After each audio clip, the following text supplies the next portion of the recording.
Hey everyone, as always, Dylan Miller Prospecting, and it's Gold Panning Fever, episode number 162. And let me go catch up on chat. I see it's been busy. Gentleman Prospector, thank you for joining the show and being here early with Weezin Geezer, and thank you Weezin as well as HD for being my mods here already tonight. I appreciate both y'all being here. Reg Lab, how's it going? Safety meetings, huh? Autism Magnetism, Mary, how's it going? Thank you for joining the show. I appreciate it. And yes, please do behave. I do try to keep my channel family friendly.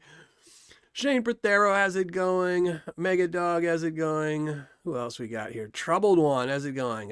Troubled One's here with Mary. Oh no. Yeah, what's we gonna do? But I appreciate everyone that's here. Just, always try to behave. What was here? Holmes doing prospecting. How's it going, Dan? Thank you for joining the show. Appreciate it. John Gear. Oh my, chat. So there we go. I think I caught up on everyone. Oh, JNV Rockhound, Mama Bird, thank you for being here. Appreciate it. Ortiz, thank you for being here and being a mod. I appreciate it. In the middle of cleaning. Yeah, it doesn't seem these. When you get older, it seems like you're always cleaning. You think stuff, Like, I don't make a mess, but it seems like I'm always cleaning too. But all right, let me pop out my chat. Get this going over here.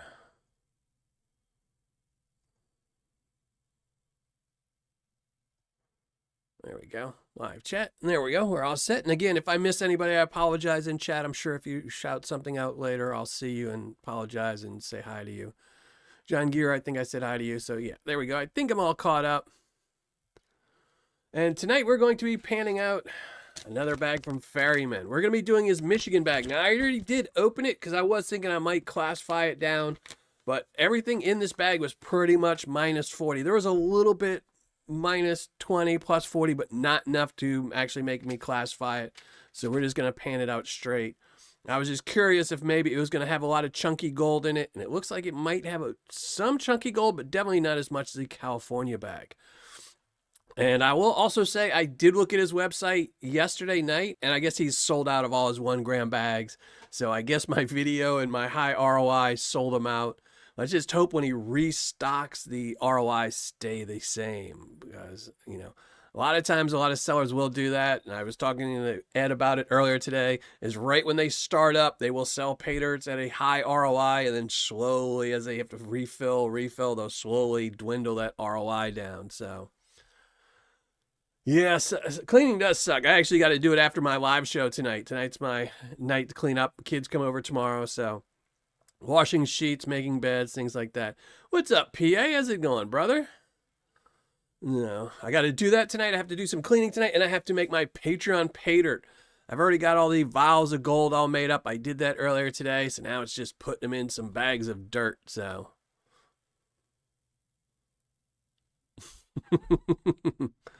Oh. You missed the gold rave? Where was that at? Whose show did I miss yesterday? Stephen LeBlanc, how's it going? Refotris, how's it going, brother? Thank you for joining the show. Appreciate it. Whose shows was it? Dig Daddy's show was yesterday, and I missed that one. I almost never catch his shows. Monday is usually my day of catching up everything on my computer, and I kind of burn out after like 2 or 3 o'clock and stop. All right, just send me a message on Patreon or text me. I might not respond to you text tonight because, like I said, I've got to be cleaning and doing some Paydirt, making some Paydirt stuff. I'm kind of behind on catching some stuff up, but I will definitely help you out, brother.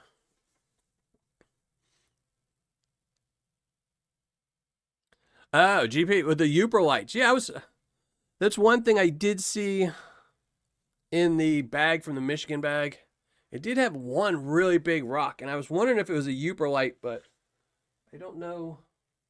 I'll have to look when we go over there. I don't know where my black light is. It's somewhere down here. I just don't know. I'll have to, put it underneath my shirt with the black light to see if that is a Uber light. I really do like Uber lights. They're really cool. Yeah. I need to I still need to work on the whole adding everyone's live show to my website. I haven't figured out a tab for it because one of the problems is, you only get so much room on a website to add a tab. So it's got to be like, 6 letters. What can I put so when people will click on it and know it's I guess I could fit maybe schedule, but then everybody wouldn't know it was other people's schedule. I don't know.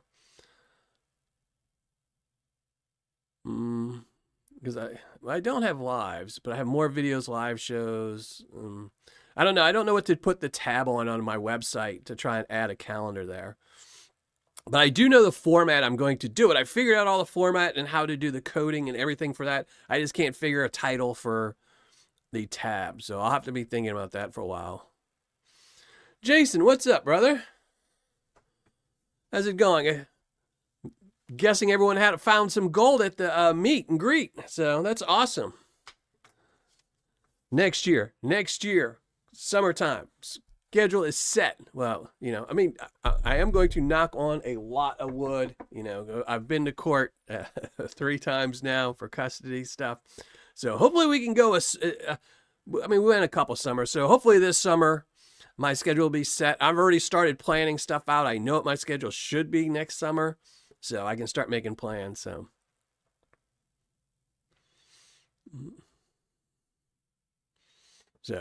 one of them is to go hang out in Wisconsin, get some cheese curds and mine some of that Wisconsin gold. Hang out with the FGW. Missing bags. Oh no, I'm missing some bags too. Nice pieces too. All right, I'm gonna have to catch up on the video. See what they got. I was reading your Patreon post, so we'll have to definitely catch up on that. All right. So we're going to do some Paydirt tonight that's kind of close. We're doing some Michigan. Where is this from? This is from Deer Park, Michigan. I'm going to have to look on a map real quick. Let me see where Deer Park, Michigan is.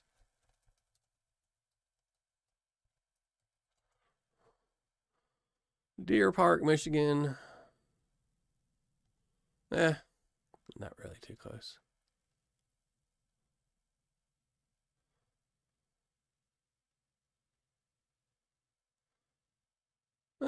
It's closer to you than me, that's for sure. But yeah, we're gonna be doing some Deer Park, Michigan Paydirt today. I don't think any of the gold's probably from there, but you never know. Material looks kind of like it. It's from there.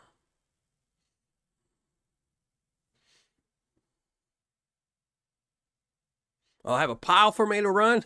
There you go. As long as there's no cobbles. I'm old. I can't handle shoveling stuff. It's got to be all nice, easy dirt. Easy dirt. Lots of gold. No cobbles, though. PB Preston, how's it going? Thank you for joining the show. Is PB here? I see somebody said something. Dragons AU, thank you for joining the show. And anyone, if I miss you, I apologize. I said Mama Bird, thank you for joining the show. You can help me move? Nah, see, I can't move boulders. I can't do that stuff. Old school, you got to do the old school, PB. You got to get a chain and a ratchet and just move it a little bit every day. And I'll be underneath it, holding it, making sure it doesn't fall.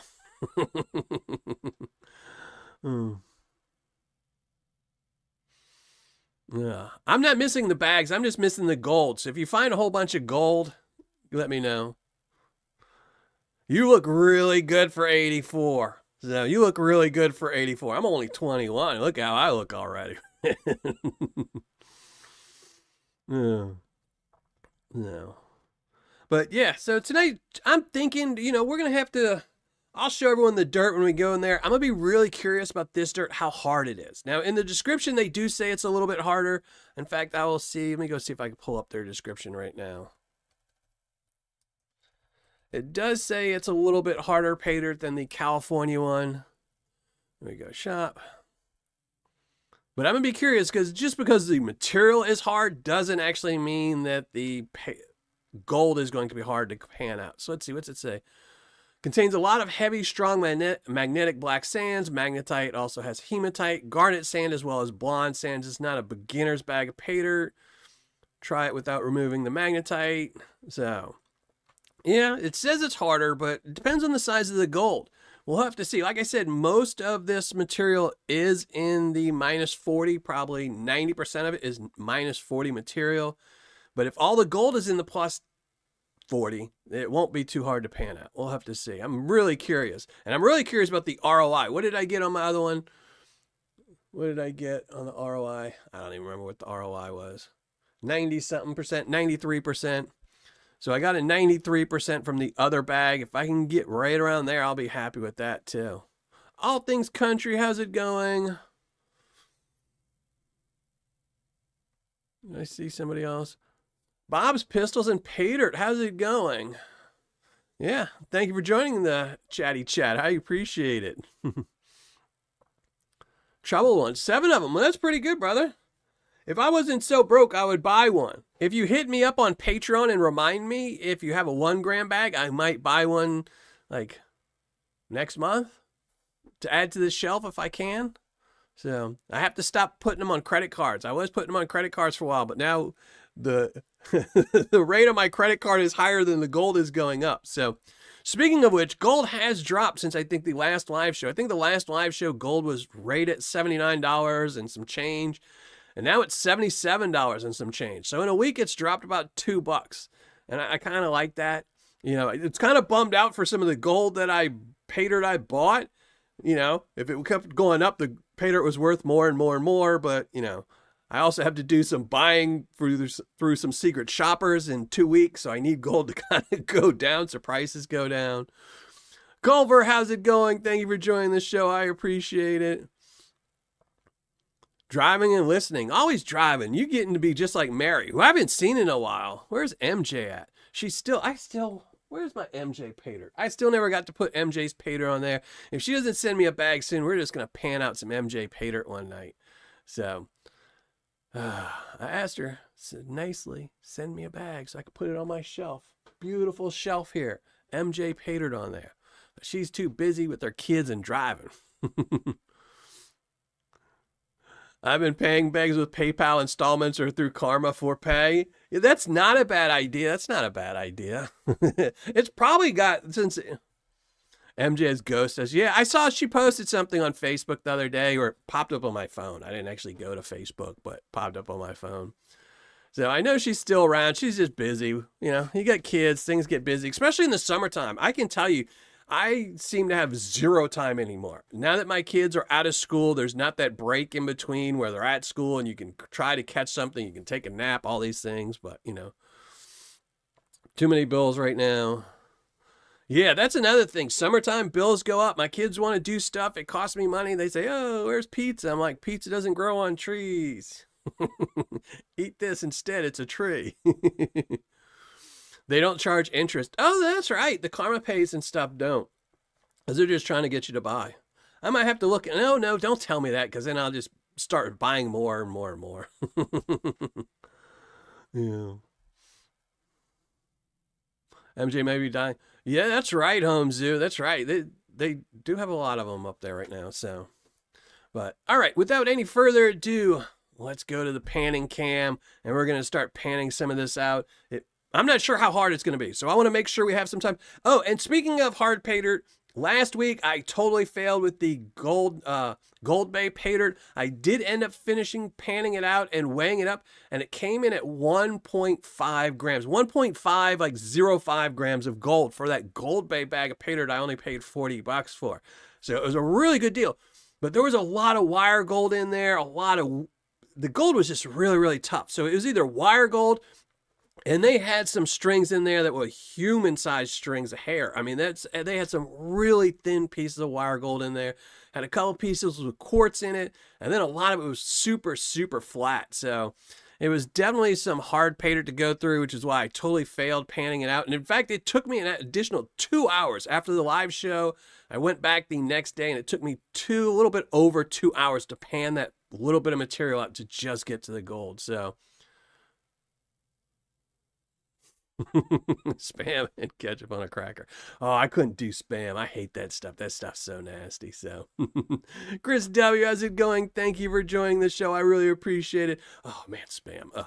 But all right. So last week, Gold Bay did defeat me. I think that's the It's only the second time I've ever not finished a bag of Paydirt during a live show. So let's hope we don't do that tonight. And we're going to start this a little earlier. Let me shrink down the face cam. There we go. We got the pan already. We're going to move some stuff around, slap some gloves on, and then we're going to start panning.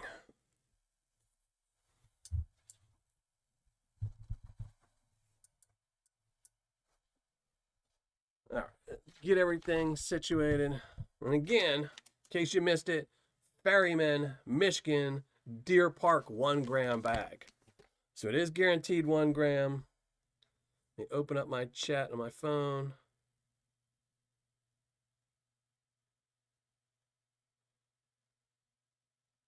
Oh, and of course I don't have my phone ready. But that's okay. Some weirdos add pineapple. I do like pineapple pizza, but it's got to be very sporadic. I can't eat it that often. Like, I could not do pineapple pizza every pizza. Every once in a while. Same with vegetarian. I'm not a vegetarian, but every once in a while you get a vegetarian pizza, it's not too bad.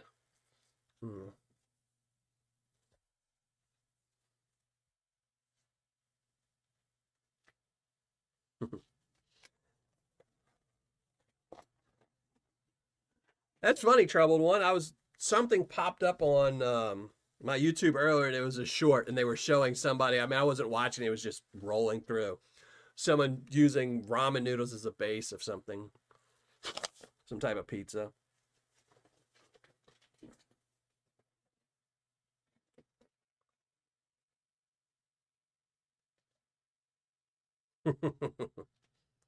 Oh.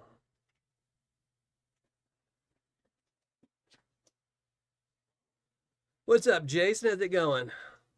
Thank you for joining the show. I agree. I'm just me. I'm not a very picky pizza person. As long as there's pepperoni on it, I'm happy. You can pretty much throw anything else on there and I'll eat it. But it's got to have pepperoni. That's my one thing. So, every once in a while, my kids sometimes they'll go through their phase where they were vegetarian or something. So I'd get a vegetarian pizza and eat it. But I couldn't do that all the time. I'd go crazy. But all right. So here's the Paydirt. Yep, it's showing up on the monitor. A couple big rocks. Again, I don't think this is a Uperlite. It just looks like a cobble. But a couple other bigger rocks we're just going to pull out because there's no purpose in them being in there. If I can find my black light.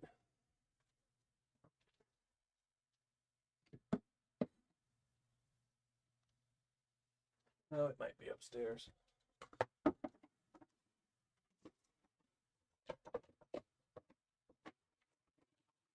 I found my black light, but it got batteries in it. Oh, it does. Let's see.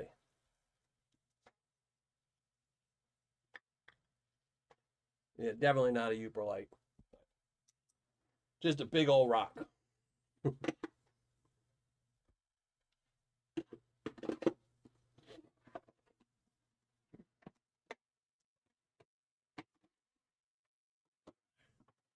All right, so now that the rocks are out, this is a Paydirt. Lots and lots here. We're going to put a magnet on it just to see how much. Not too much. There's really not too much magnetite in here. That's not.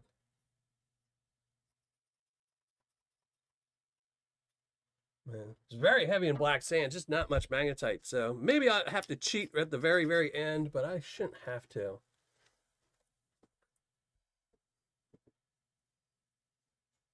But here we go. Let's get started.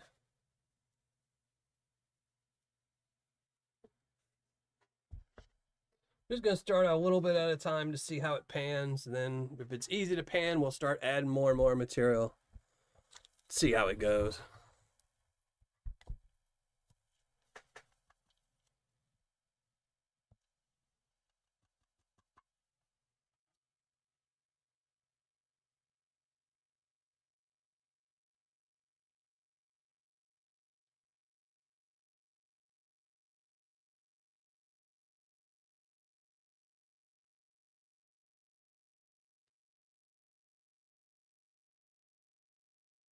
Well, that sounds good, Reg Lab. Sounds like some good eating.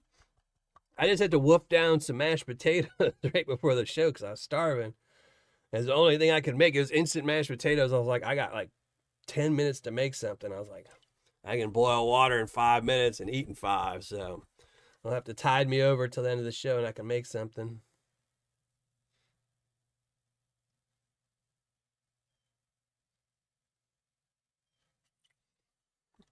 When we were kids, we were so poor, we couldn't even afford Kool-Aid. We just mixed sugar and water, and that was it.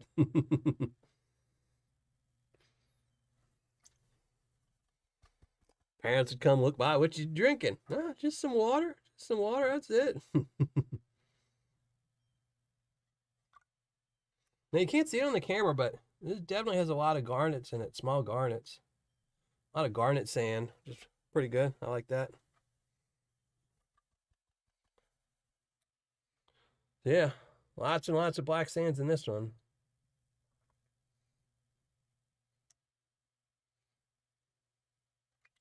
Pan up as much as we can.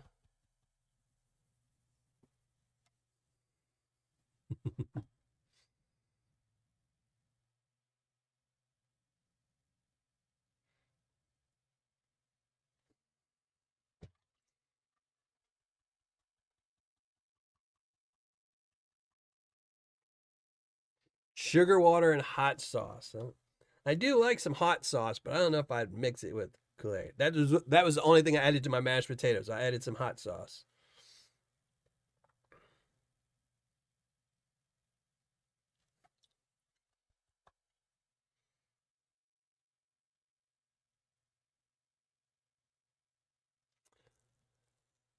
You know, it's funny. So they have a pizza joint. Since we were talking about pizza earlier, now you're bringing up hot honey. There's a pizza place in local to me, and they're the only place that has a pizza with hot honey on it. And this place is absolutely ridiculous. So I was dating a girl, and she was like, "Oh, it's the best pizza. You gotta get their hot honey pizza." A large hot honey pizza from them, not delivered, you going there and picking it up, was $35 for a thin crust pepperoni pizza with hot honey on it. I was like, nope, I could buy a jar of hot honey, go get pizza from anywhere else. It was probably one of the worst pizzas I ever had, and it was so expensive. And so then I looked up the reviews afterwards, and I guess they've been here forever, so they have a following because they've been here forever, but almost every review was negative about how expensive they are. I was like, nah, that just ruins it, paying that much money. Yeah, it was crazy. That's what I was like, and I didn't realize it either. I just,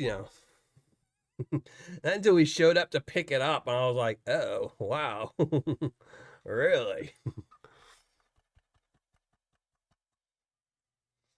So that was the only and time I will ever order from that place, and probably the only time I will ever have a hot honey pizza. It was just didn't really do anything for me. You so no gold in this one.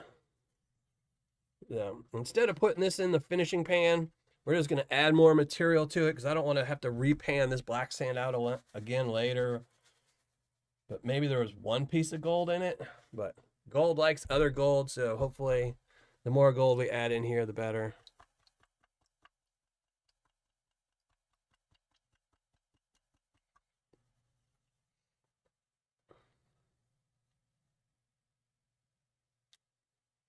I always liked, so when I was living in Louisiana, there was a little bitty town, Abita Springs. You might have heard of their beer, Abita Springs beer. And there used to be a little bitty pizza place there. I think it was 4 tables and just like a counter with right behind it was a pizza oven. Some of the best pizza. I mean, it would take you an hour to get your pizza because, he would make one pizza at a time. And if you were the 4th table in there, you'd have to wait till 3 other people to serve. But the whole time he would throw food at you. He would throw pepperonis for you to nibble on and stuff like that. He'd make little garlic bread and come over and throw them on there. But it's some of the best pizza. Pizza Hut is bringing back their buffet. Really? I will tell you, I am a sucker for a buffet. I don't know about Pizza Hut buffet, but I always like buffets. Especially Asian buffets where, you can sample all the different stuff that's going to make you sick later.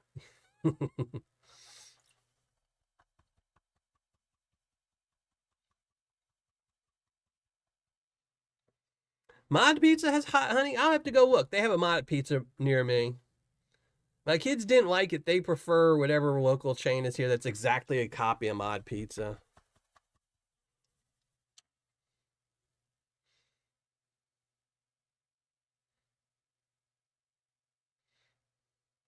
I mean, I always think it's funny. I mean, I don't know. Here, hold on. Let me look up this guy.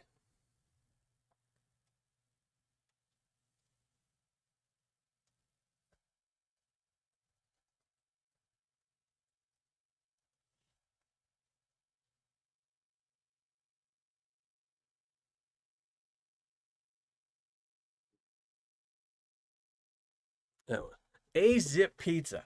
So A-Zip Pizza was started from a guy in Indiana going to college here. And it's so funny. Like, if you go to any of his pizza places, he talks about how he had the great idea of, where customers would come in, just buy a pizza, essentially the Subway thing, where you just buy the dough and they put all the toppings on there, and how great he was. And he's won all kinds of awards in Indiana for the concept.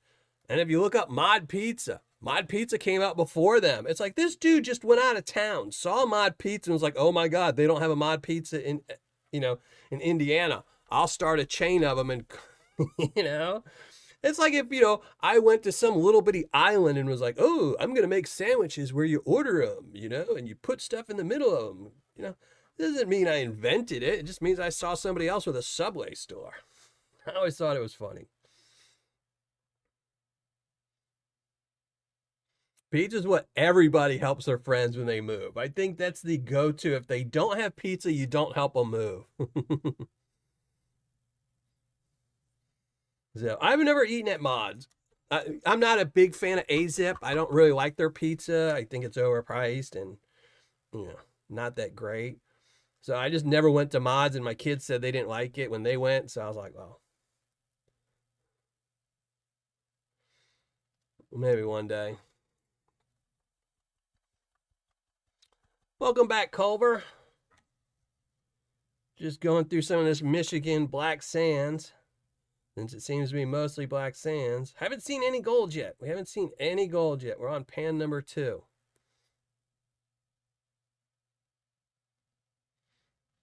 I like Pizza Hut. There's very few pizzas I won't eat. The only thing that gets me on pizzas, like I said, is if it's expensive. My favorite pizza place that's a chain would be Mellow Mushroom, but unfortunately they don't have one near me. The closest one is like an hour and 15-minute drive, so I don't get to eat it, but once every couple of years.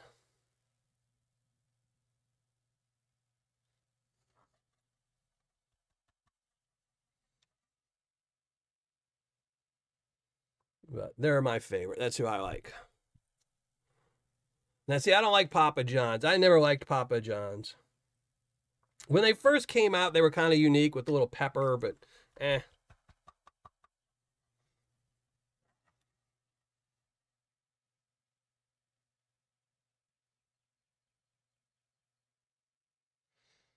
I like Pizza Hut. I enjoy Pizza Hut if you can go in and dine in, and they have beer.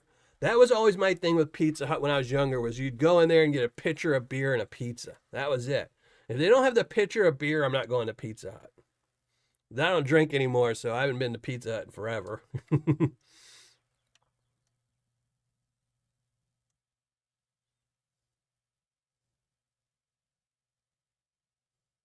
Getting the real Michigan experience. No, I haven't seen any gold yet, so we'll have to see. This might all be chunky gold. Oh, there's one piece. See, one piece of gold, and that's not very small piece of gold, so I haven't seen any flour gold yet, so I don't think that's the size of gold people are pulling out of the Michigan right now. So it looks like we'll be able to pan it a little bit harder. You always worry at first until you see that first piece of gold to see what size the gold's going to be in.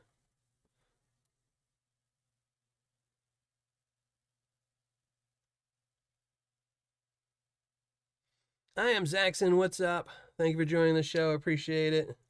And everyone who's joining the show, thank you very much. Here, we're just going to add some more gold.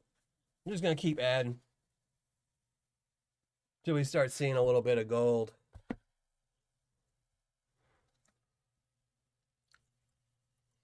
Yeah, Pizza Hut isn't the best. Like I said, I used to like them when they were like, a dine-in establishment that you'd go in. They had the salad bar. You get, a pitcher of beer. And, their prices were about the same as other places, except for, they'd serve you and bring you stuff. And I always thought, that was always my memories of Pizza Hut. It's just the same thing like Subway. See, I don't eat Subway anymore since they changed how they cut their bread. If they don't cut the bread in a V, I'm not eating at Subway. Until they bring back the V cut, I will never eat at Subway again. Certain things are just ingrained in me, and that's how it should be.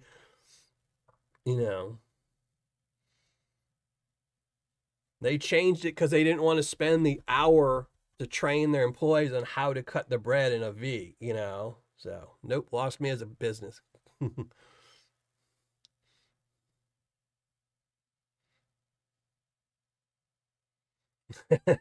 Gentlemen, I don't know who started the conversation, but you brought up Giannato's.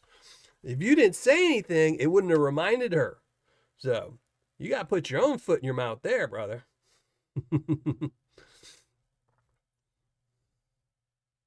JP1s and more.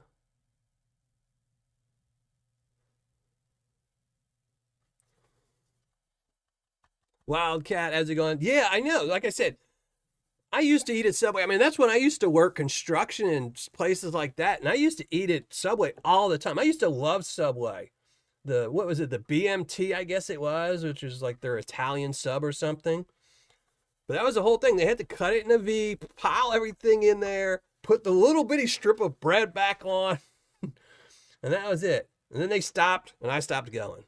So it lost all of its allure to me. So.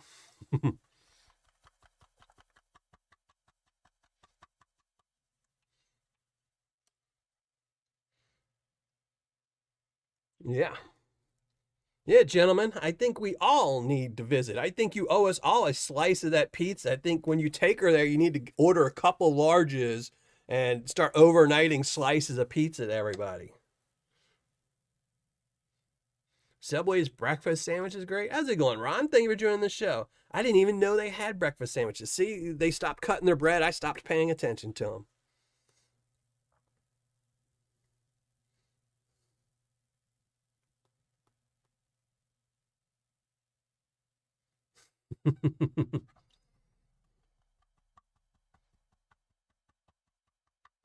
A BLT pizza. That does. I mean, that BLTs are one of my favorite things. So I make my kids BLT grilled cheese sandwiches every once in a while. It's my son's favorite grilled cheese is a BLT grilled cheese.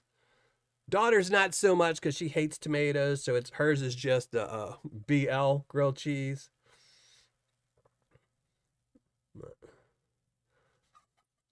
What's up, Ranches, Repairs, and Prospecting? Thank you very much, John. Thank you very much, brother. I appreciate that. And your package will be going out tomorrow. I'll be finishing it up tonight. I'll send you the tracking number. I'll probably send it tomorrow. I don't want to send the tracking number tonight when I'm finished because it might be late. But that'll go out to you tomorrow, and I'll send you the tracking number on that, brother.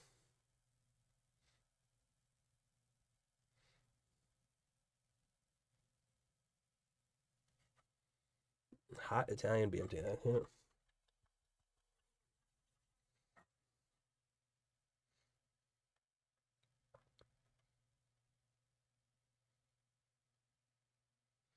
Right. We'll have to see. The thing that sucks is a lot of the good places I want to eat that I like Slim Pickens Chicken, the pizza place.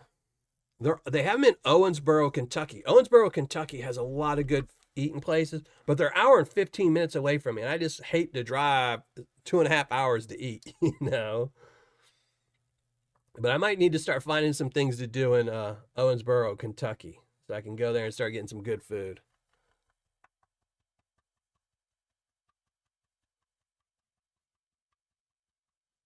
See, I can't do that with Fauchers. I can't do pizza with white sauce. It's just,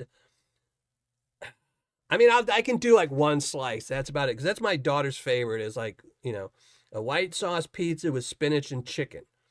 And I can do one slice, but now I'm just not like an Alfredo sauce. I've never been a fan. All right. This Paydirt's going pretty slow, and we're not seeing any gold. But that's all right. It is guaranteed a gram. It would kind of be bad if I didn't find a gram, everybody. Everyone already bought their stock out.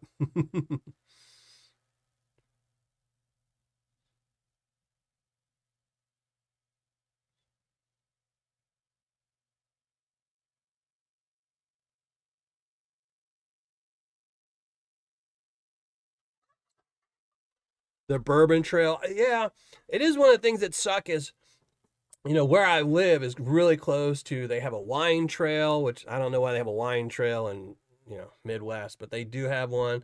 They have a couple bourbon trails, but I don't drink anymore, so it'd kind of be a giant waste on me. You know, maybe one day I'll start drinking again, then I'll just, then I can do them all. Yeah, this is nothing but black sands, essentially. But so far from the one piece of gold I've seen, I'm starting to think this is like one of those bags of Paydirt where they tell you it's difficult, and they just put a whole bunch of black sands in a bag, and there was no real, and all the gold was, plus 40. So we'll have to see. We've only seen one piece. Let's see if there's any gold in here. Nope, still only the one piece. It's making me think I might find some chunky pieces in here.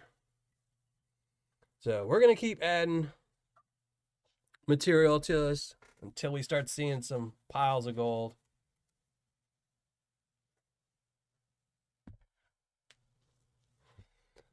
The pulverizer jug is no joke. Only the best of pans can handle that one. Dang it, now I gotta stop panning and go look this up.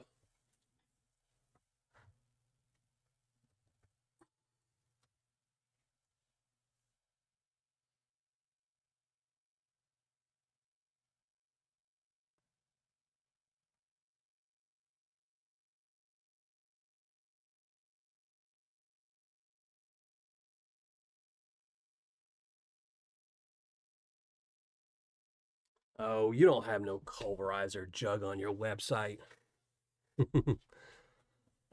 Had me, but I did see you got a new one, a Sierra.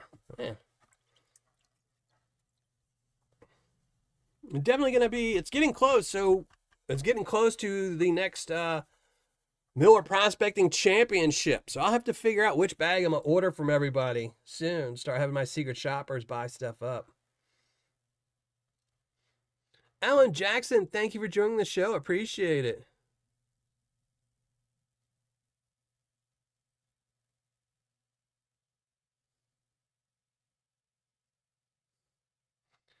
Yeah, it's kind of, it's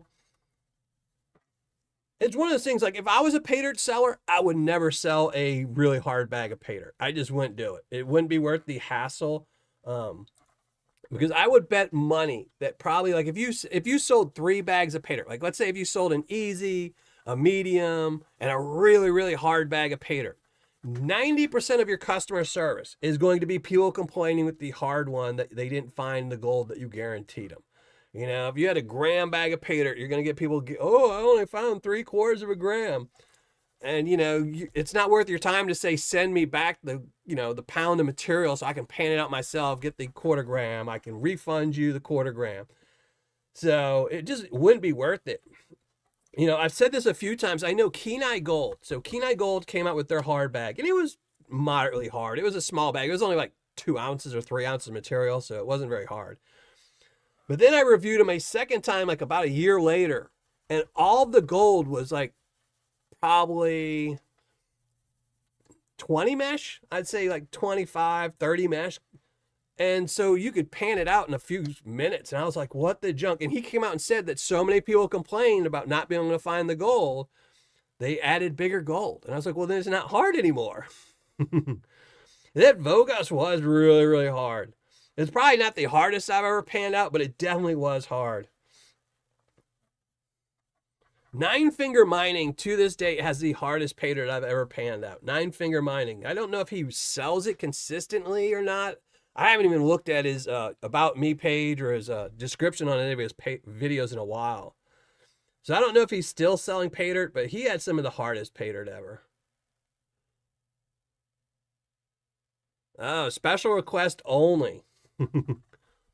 Is it on your shelf? Is it on Wrench's shelf? I'll have to go and look.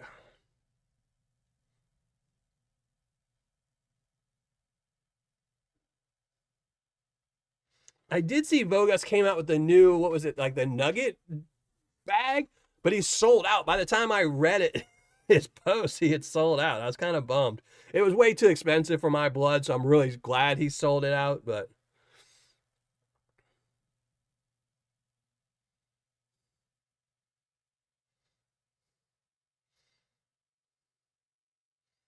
you know, I did enjoy the Vogus. I will say I'm kind of bummed out that I lost the jars. They were pretty cool jars.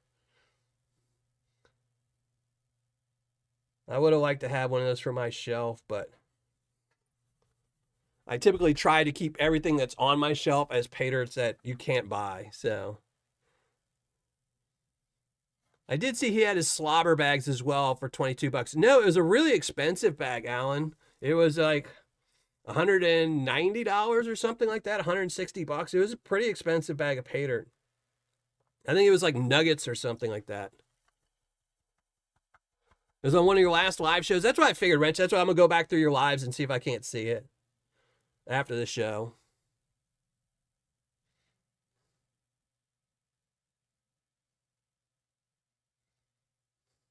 I will say, usually custom Paydirts are the best ones. The best gem Paydirt I've ever gone through was a custom one that was made by Lynch Mining. It was their first try at a gem bucket, and it was absolutely wonderful. It was best gem bucket we ever went through, me and my kids and stuff. But then they, once they had to start mass marketing, it went downhill. So, but usually if you get something custom, they can spend more time on it, so they can make things better.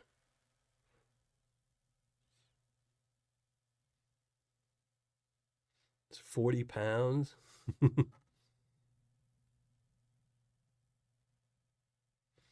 Yeah, HD definitely hoards some Paydirt.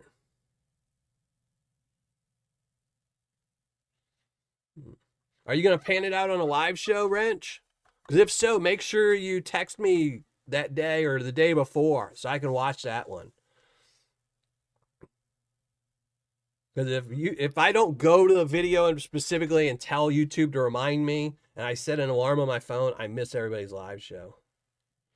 Which is another reason why I want to do this calendar so I can start setting an alarm on my phone to make sure that I go to people's lives.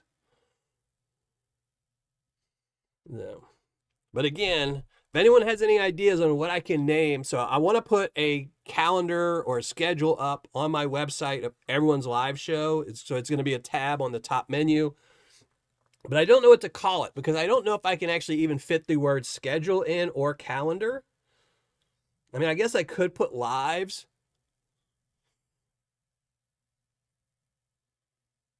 Maybe I'll do that. Maybe I'll do lives and I'll break it off and I'll put my lives, all my old live ones, and other people's live shows. Maybe I'll do that.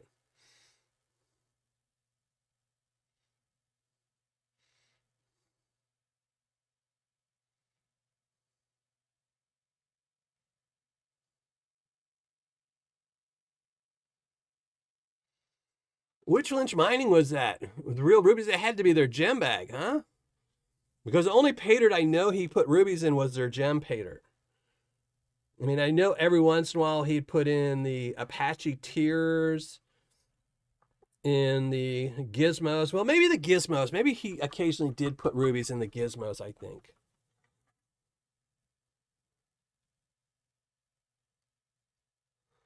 An 8-gram chicken miner bag? Did you get that one off of eBay?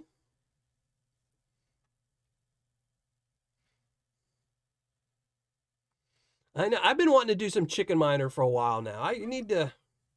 In fact, let me write a note to myself because I got one slot open. I'm booked out for the rest of this year, but I got one slot open. So, or one spot that I might cancel the video I have planned. So maybe I'll put chicken miner in there.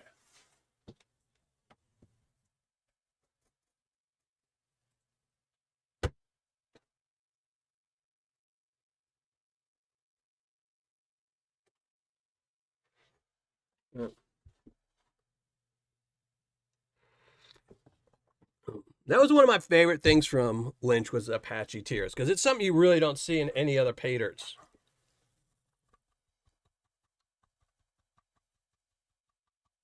You got it in a gizmo. All right, as I was going to say. The gizmos were pretty much, I mean, gizmos will always be my favorite one just because I like the Paydirt in it. But it was always, I always thought it was, you know, something special because if you bought all the other ones, you'd get the gold.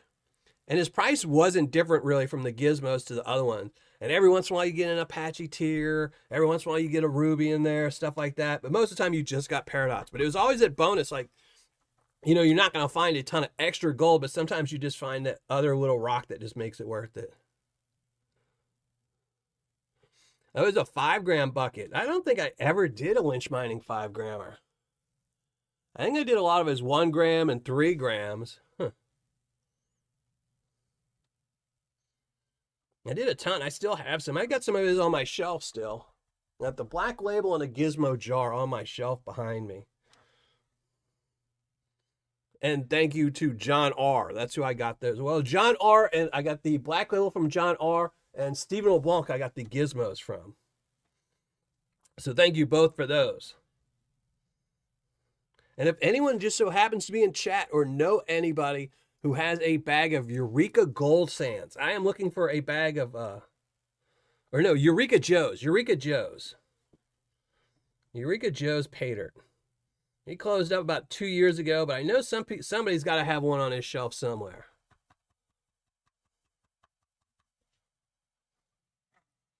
If you email me, we'll make whatever you want.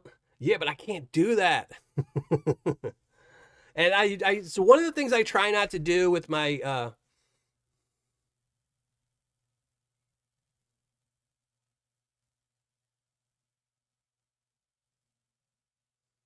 wait, hold on. Chris at Vogus was busting your chops last night on his live. He may have got a little nudge from someone from Iowa. I don't know who it would be. About me? No, huh? I don't know. I have to go. Now you have to send me a link to it. Not me. But yeah. Yeah, the miners table, they haven't been around for a while. Are they still selling? I don't think the miners table has sold in years, huh? I don't know if I ever reviewed miners table. I think what happened with miners table is I got some of their Paydirt in.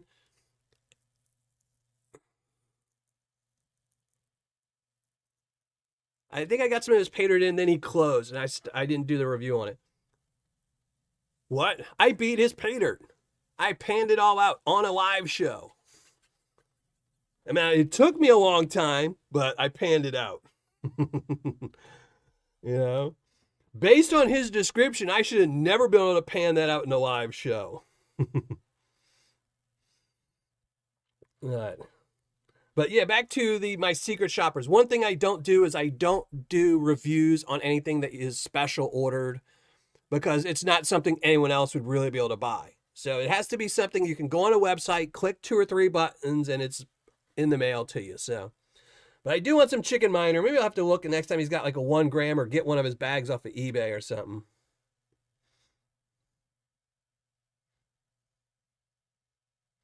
Not be able to beat his Paydirt. I'm going to have to screenshot when I've showed nothing but the gold in the thing and send it to him from the live show. All right, let's see. Have we found any gold yet? We're working this stuff down. Still 1 piece. Just 1 piece of gold here.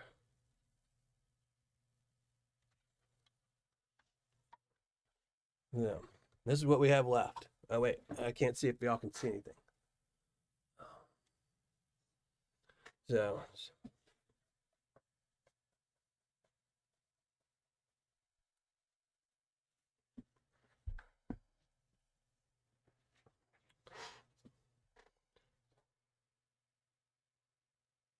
the miners table, that's why I thought he closed. So I remember the miners table, he was getting so many people complaining about him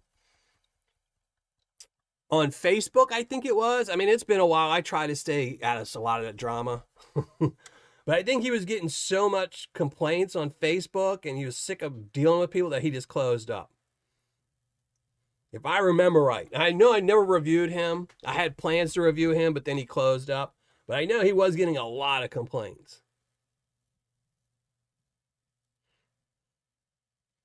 And thank you to my mod for dropping the hidden thing. And again, make sure you go to the hidden comment that my wonderful moderator HD Shovelhead just dropped, so you can go leave a comment later in this video. We'll pull one name and you will get spot number 3 for my current giveaway, my live show giveaway, where I'll be giving away 2 bags of Paydirt to 2 lucky winners from RJ's Paydirt.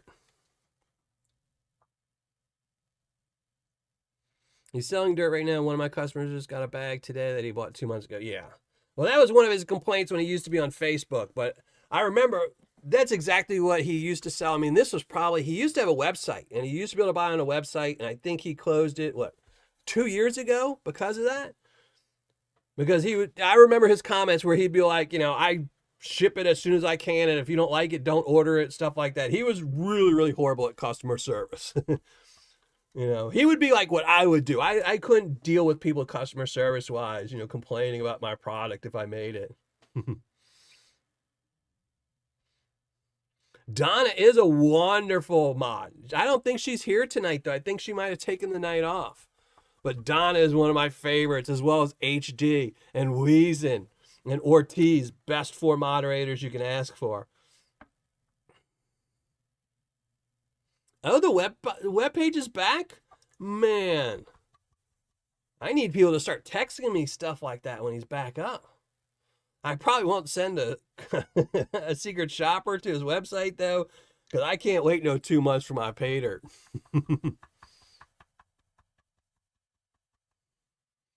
He wrote dude and told him one of his complaints was ripping his customers off. That reminds me of the Australian company that sent out all those bags of Paydirt with fake gold. And then when they got busted for it, they said, oh, well, we sent out emails that must have all got blocked by spam because one of our employees was stealing all the gold and putting fake gold in it bags.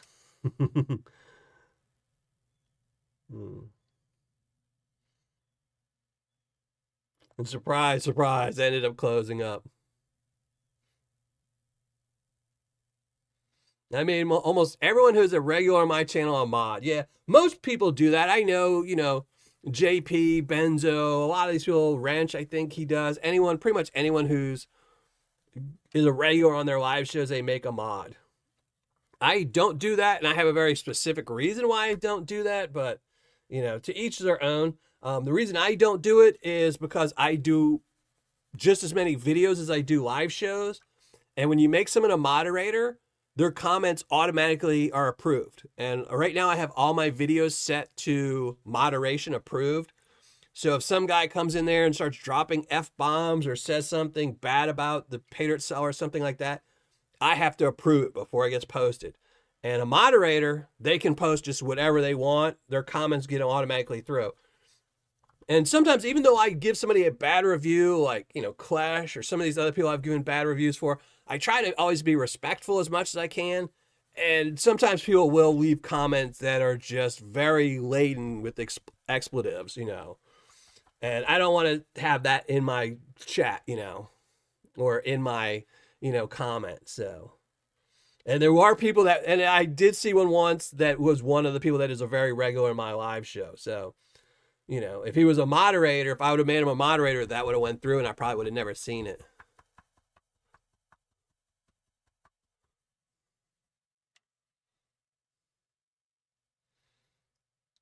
And Dennis, thank you for joining the show. I don't know if I told you.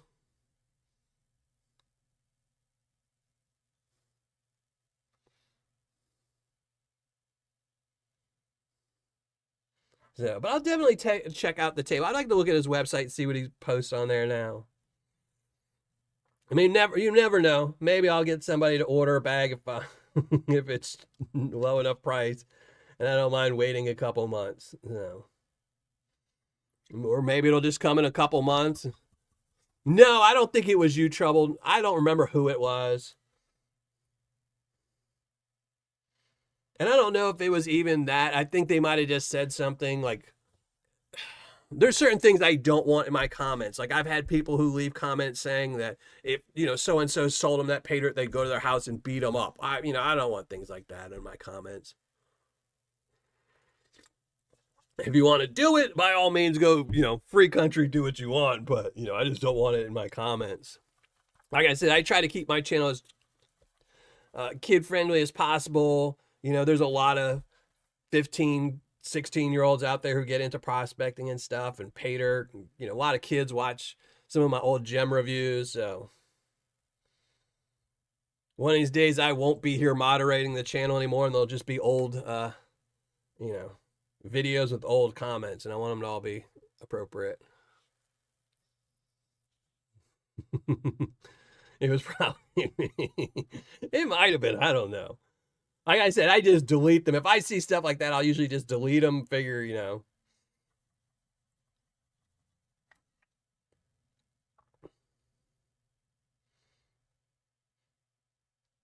And also, you just never know when someone will go crazy. You just never know. How many times have we been in a live show where somebody that's a very regular in here will all of a sudden just start bombing me, telling me,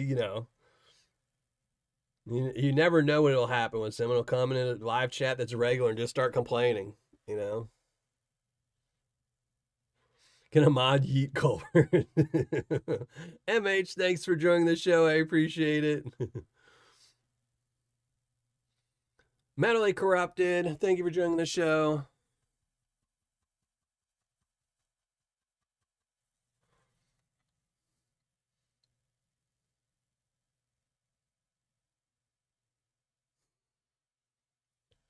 Oh, I hate this heart in the chat thing. I can't see what you were saying.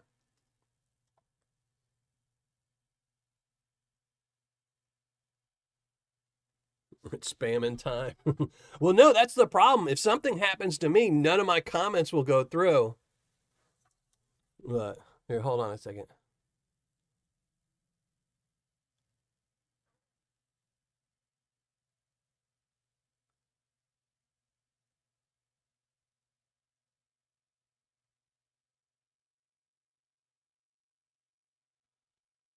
Here, I will check that in a second, Brad. Let me go. I will check the comments in a second. Here, give me a second. Here, let me go. Give me 1 second. Here, let's really quick see if there's any gold in this pan. Okay, we got a couple pieces now. So, yeah. Got a couple pieces, but again, they're all over 40 mesh, so need a moderator of the mods. Well, I think that's what I'm supposed to do.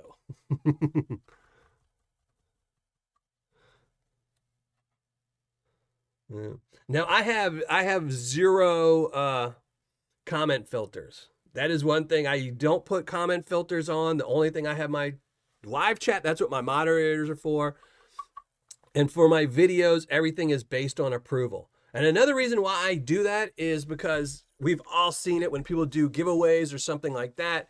People go and they have all these fake accounts nowadays. People just go and say, oh, this is Miller Prospecting and you've won. Hit me up on this chat and, you'll send me your social security card and your credit card and you'll win $1 million. I don't want that to ever happen on my channel. So, but if something happens to me, no comments will ever be approved again. Now here, let me go check this hidden video, make sure comments are going through.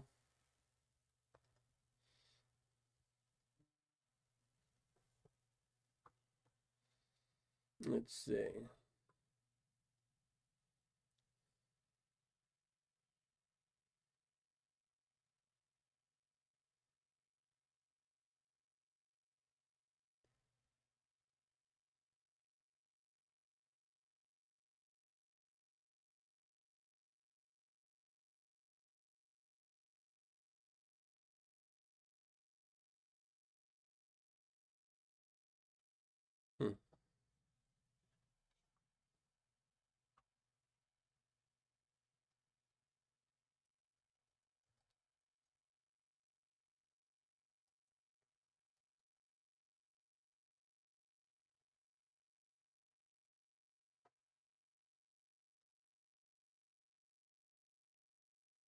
All right, let me check. I'm trying to go through the comments. Somebody's having an issue.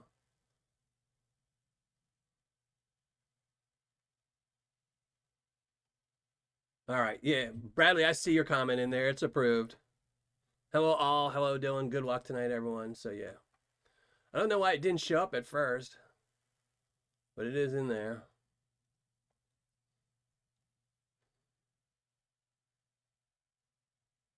All right. Now we can get back to the panning.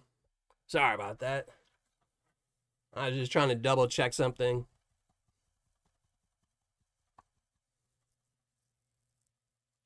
Oh, no. No worries, Bradley. I knew you've had that problem before, and I was just trying to see why I had, a minute and I could think about it to look to see. But I see one of them did go through, so. Which is weird though, because I left a comment and I don't see my comment in there. So if later on when we're pulling names, if my comment comes up that says this is for Brad, we'll ignore that one and repick.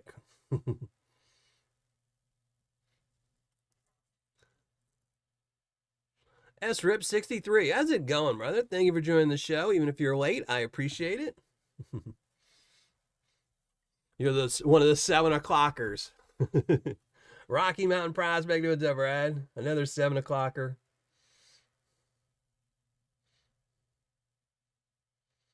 I will say I really do miss my 7 o'clock time period. I have such a hard time remembering that my show starts at 6 and getting ready for it and all that. But it would, if I went back to 7, it would only be for 2 months when my son's out of school. Because once he goes back to school, I have to have stuff I have to do at 8:30. So, yeah.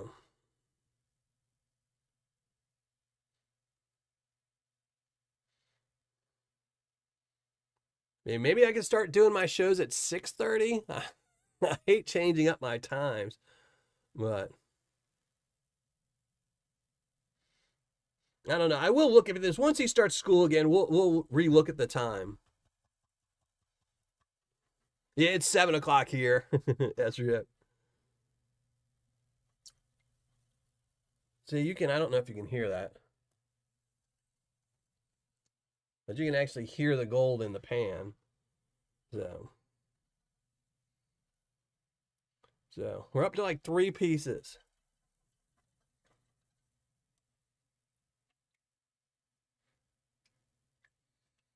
Mm.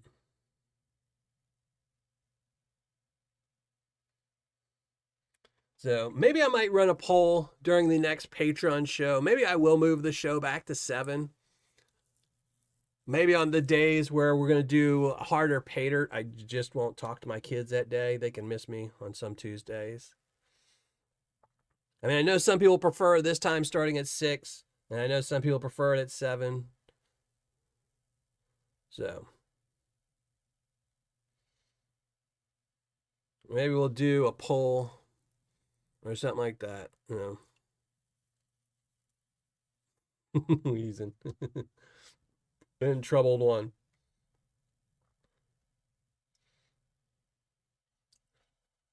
1704. Yeah, it's 1704 here. Actually, it's, if you're going to military, it's 704 here. 1904. Oh. Gregory, how's it going? Thank you for joining the show. And Stanley McFall's a Southern comedian. I didn't see that one in chat. But thank you for joining the show. Oh, Tomcat Jones. Thank you for joining the show, Tom. 5 here. Yeah.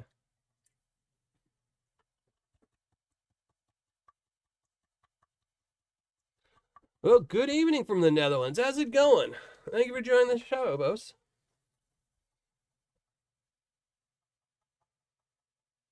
Oh my, Gregory.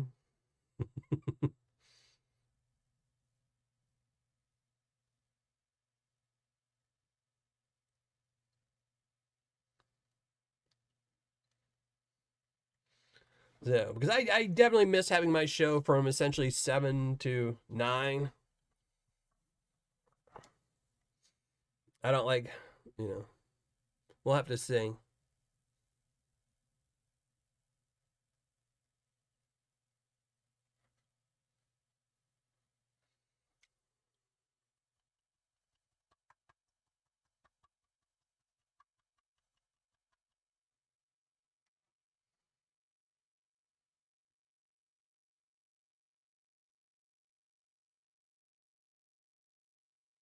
I appreciate all of the lurkers. I appreciate everyone who joins the show. And even if you're just lurking, I always appreciate it. So even if I don't give you a shout out because I don't know you're lurking, do know that I appreciate you lurking and at least listening in the show. So the first link in sent. That's great. But thank you, A3 Sky Warrior. I didn't manage to watch the earlier video that Brian put out because now my schedule is totally messed up. I never catch any of Brian's new premieres because I'm always rushing to get my stuff ready because I kind of meander around on Tuesdays, and next thing I know, I'm like, it's almost 6.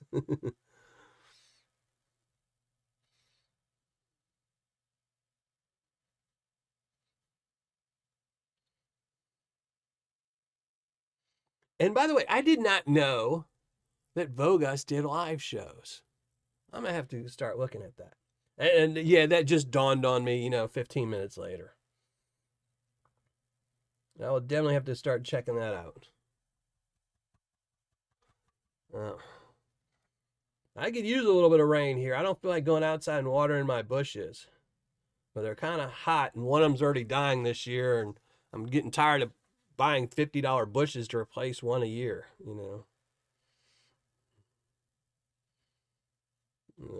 I replaced one at the beginning of the summer, and now the one on the other end died.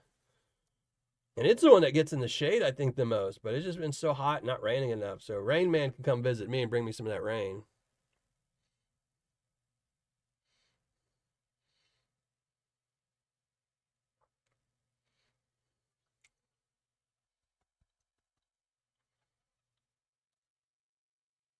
But we'll see. So still haven't really been finding any gold. This is definitely not the Paydirt if you want to see gold in every pan. That's for sure. Not so far. I think the problem with this is once you have Paydirt where everything's so small and the gold, it looks like it's going to be chunkier, it's just going to sink straight to the bottom. Please no rain here for a while. I don't mind the rain. I'm mostly inside, It keeps me from having to go outside. It gives me an excuse not to go out and cut my grass. So, it's raining every day here in Kentucky. Yeah, it rained a couple of days ago, but I need it to rain at least once a week. The problem was it rained here the other day, but it was for 30 minutes. And it's like, that's not going to do anything.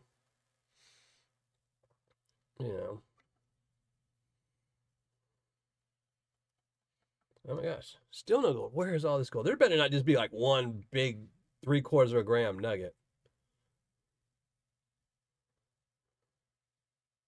We'll have to see.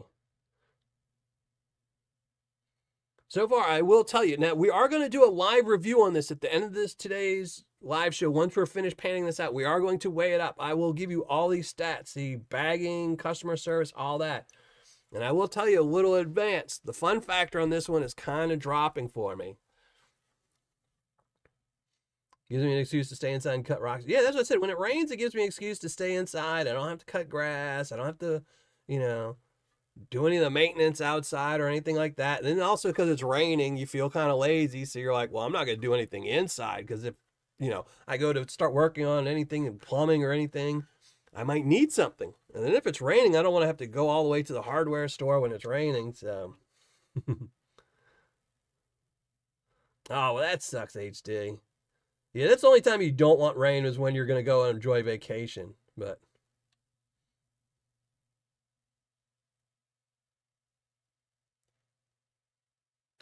hey, Ron Hubbard, how's it going? 100. Oh my. Yeah, see, I couldn't deal with that. I'd explode. Oh, I just saw something big fall in the pan. At first, I thought it was going to be a big old nugget, but it's just a big old rock. I was like, if that's just a big old nugget, where I'm going to be.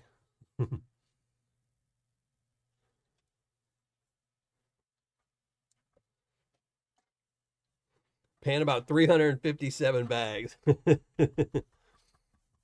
So about 1/10 of his collection, right? Covered in smoke. Oh. I'm actually surprised there haven't been more fires this year. I mean, there's a lot always, but this has been a really hot, drier summer. Yeah. Still have August.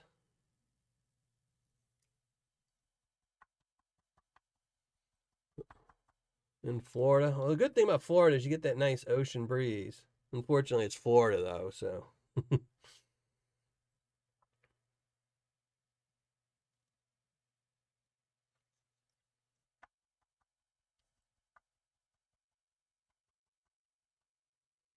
Only 328.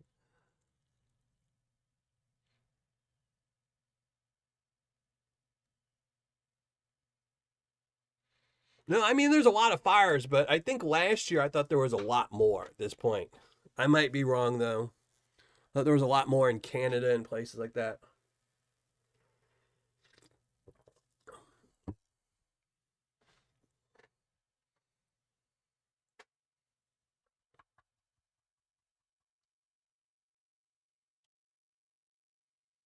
Ugh.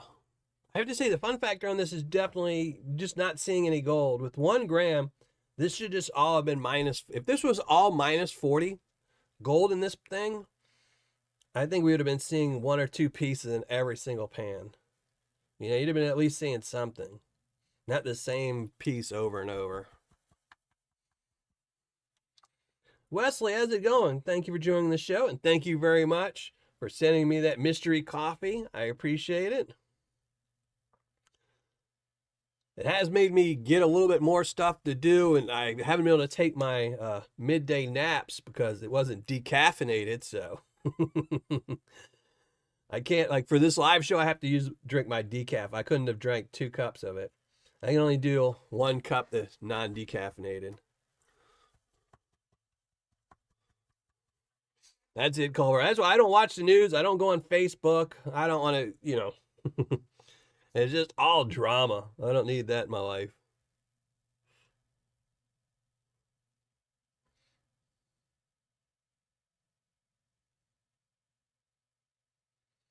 Oh, you know what, gentlemen? I did see that post. I saw it in my I think my feed this morning was the Paydirt. Because it made me think. I was like, oh, is Flower Gold Wizard selling Paydirt now? And I was like, I even gave myself a mental note to remember to look to see if he had Paydirt, and I totally forgot both of them.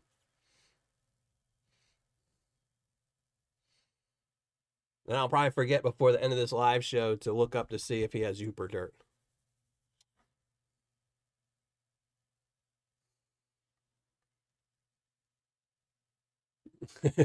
No worries. I just typically, so I drink 2, maybe 3 cups of coffee a day.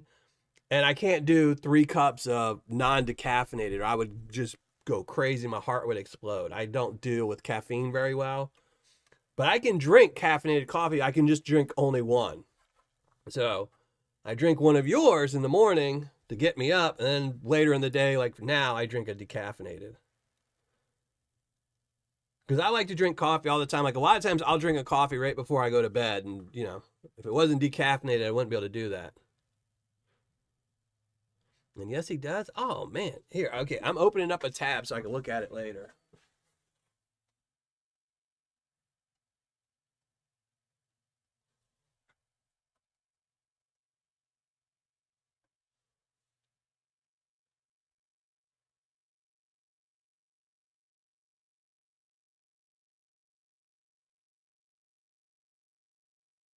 So give me a second while I look this up.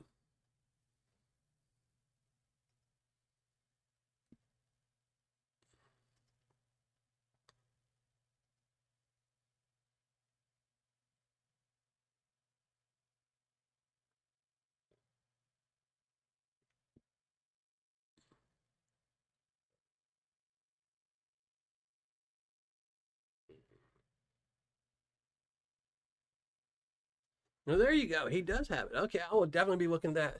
I opened up a tab, so now I won't forget. Mark Sheldon, thank you for joining the show. Appreciate it. Yeah, I love Tim Hortons coffee. I just love it. It just sucks you can't, like, you know, grocery stores by me don't have it, so, you know, that sucks. But usually any of this stuff I like, it just, you know, Midwest has nothing. You'd be surprised at how many times I was looking up something earlier today and they're like, oh, they have it at this grocery store. And I was like, woohoo. Yeah, only that grocery store, the closest one, is an hour and a half away. I was like, junk.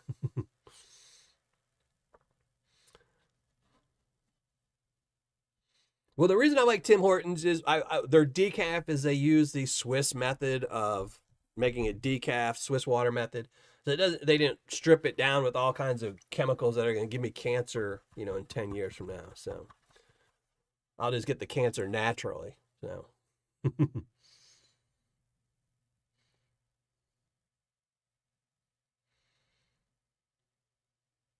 So this stuff is definitely taking a long time. I guess if you want to pan for a long time, this Paydirt's not too bad. We'll have to see about the gold, though. I'm still not seeing anything. I mean, I'm sure I will find the 1 gram, but just based on the fact that it's sunk, and doubt me shaking the main pan around since it, already sunk in here, and I didn't do all this with it.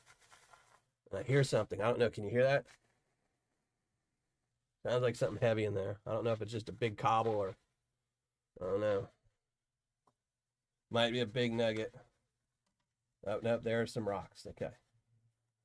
Now I still hear something in the bottom. But, yeah.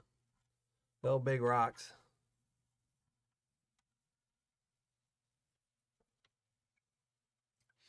Yeah, that's everything nowadays, I think a lot of that has to do with companies now. What they're doing is grocery stores aren't stocking as many different brands because then you don't get a choice. Like I noticed Walmart has been essentially ditching all the like mid-tier price stuff. So like you can buy the great value trash or you can buy the really expensive stuff. But everything that used to be in between is kind of all disappearing off the shelves. And that's where a lot of like old time brands were. They were like, okay, we'll be mid-shelf stuff, mid-price. So now you can either buy the super fancy named stuff that's getting, endorsements by all these people, or you can buy the great value. And that's it. Joseph Richard. Wow. I don't know. Is it a bad thing to be awake? I'm usually thankful every morning when I wake up. I know it's not morning, but you seem pretty shocked.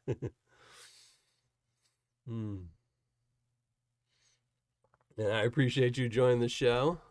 AAA Rockhound, thank you for joining the show. And then if anyone's late, tonight we are going through a bag of Ferryman Gold Prospecting's Michigan Deer Park Paydirt. And this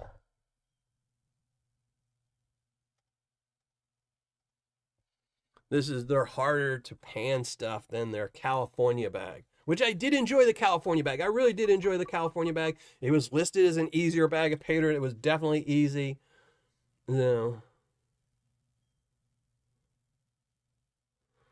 I didn't know he had the Uberlite Paydirt either. Yeah, I mean, I don't know if I'd review it. I do have a gem Paydirt coming up. I think it's not this Saturday. This Saturday is another dead Saturday where I don't have a video.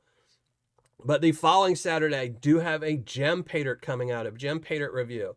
I don't do them very often, and I probably won't do very many more.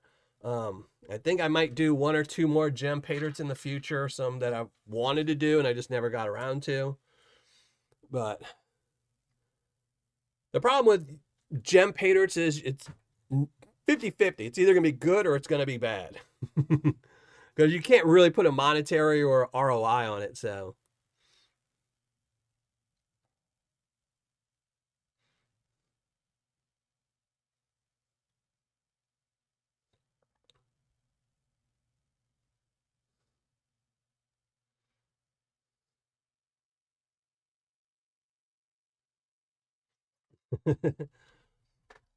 Well, I don't mind. See, that's the thing is with the Tuesday tailings, I'm not too usually careful with when I'm panning on Tuesday live shows. So I can, and you can't really see it, but right here is where my phone is with my chat. So I can kind of see the chat while I'm panning. Uberlite Paydirt. Uberlites are just rocks that glow in the dark or glow under black light. So I don't know if it has any gold. I haven't read it yet. I just opened his tab to see.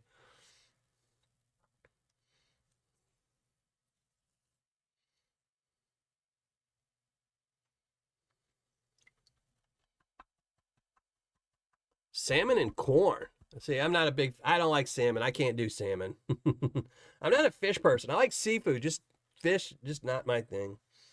Shrimp, crab, oysters, anything like that. Just fish is just I mean, I will eat it. Just salmon's probably one of my least favorite of the fish.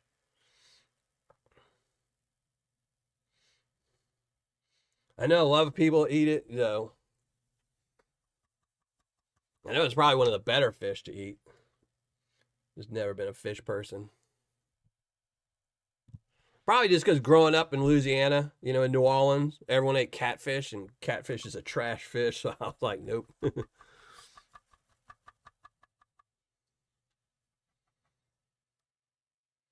Yep, that's it, Bob's.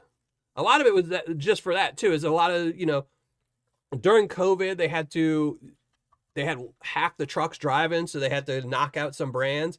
And if I was a company, I mean, I'm not saying it's the right thing to do, but if I was a company and I had my brand and then I had the high price brand that gave me the most profit. So the most profit a company like Walmart is going to make is going to be on its very own product because they'll sell more of them because it's the cheapest. They'll make more profit over bulk sales. And then say like, a Pillsbury brand will make them the most profit off of that. So all those middle ones, it was just like, okay, we're only making a buck when we can make a buck on our product or $2 on the high name brand. So when you had to choose, they chose the two that made them the most profit. But now that COVID's over, they kind of realized why bring them back when we're making the most profit now ever. Which is why people like me, I grocery shop now. I grocery shop when I go grocery shopping. It's like at 3 or 4 different stores. So go to some places for some things, some places for others, and you know. All right, let's see. Any new gold? We were down to like 3 or 4 pieces, and yeah, we're up to like 5 pieces. So, here we're just gonna put this in the finishing pan. We'll start over again.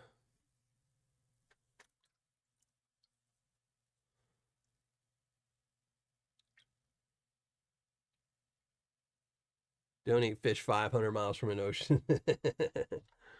hmm.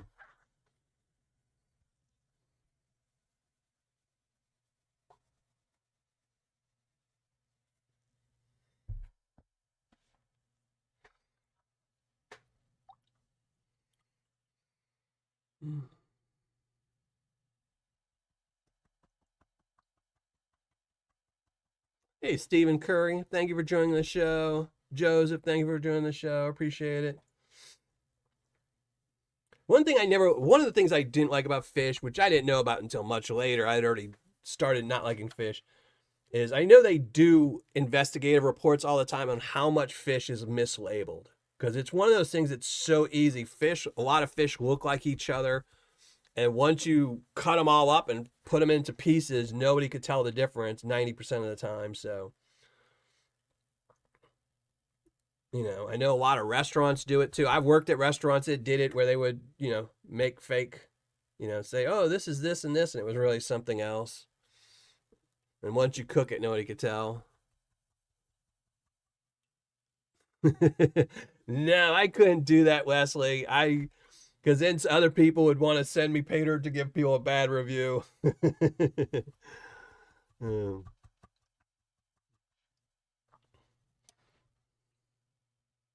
I mean, I technically could do it, and it would have to be a private video where I could then send you the link, and you could send it to him and say, "Oh man, did you see what he did?" But only you would see it, and he would see it, and that would be it.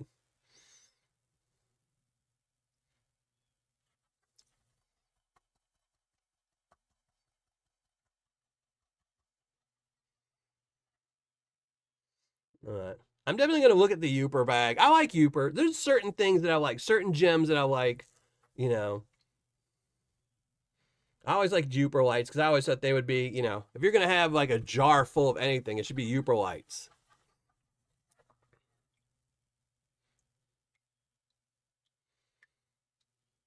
And like I said, that's the only thing I really miss about New Orleans is the food. You know, being able to go and get good oysters that weren't like flown halfway around the country. You know, getting crawfish. That's what I miss. So muffaladas, and yeah, you can make muffaladas, and I make them for my son all the time. It's just not the same. But, all right. Anything in this one? Come on, we got to start seeing some gold. Starting to get bummed out here. I'm not seeing more gold, and we're running out of dirt here. We really are. All right, I just saw a piece of gold fall in the pan. I'm so excited now.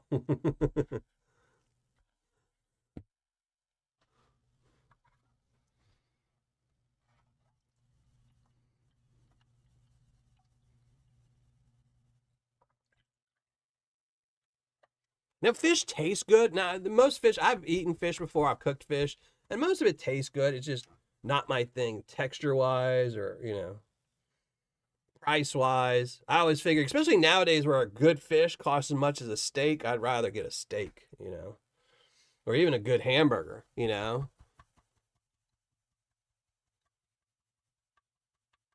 Benzo.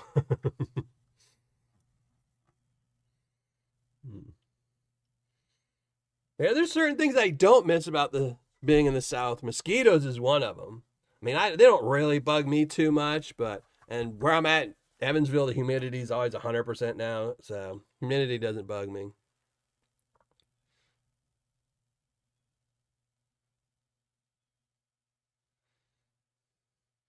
For Fortress, I did not know that. The only place I've ever gotten any Uperlights from is a guy from Michigan.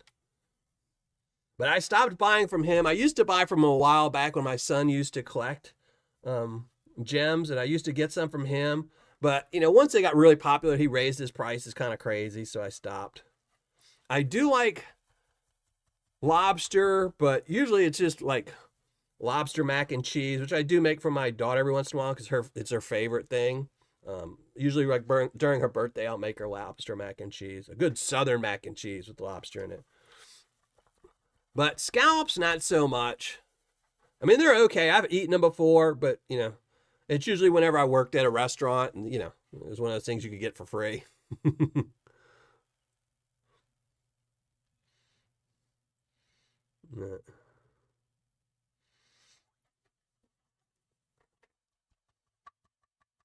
I love crab. Crab is one of my favorites. Crawfish,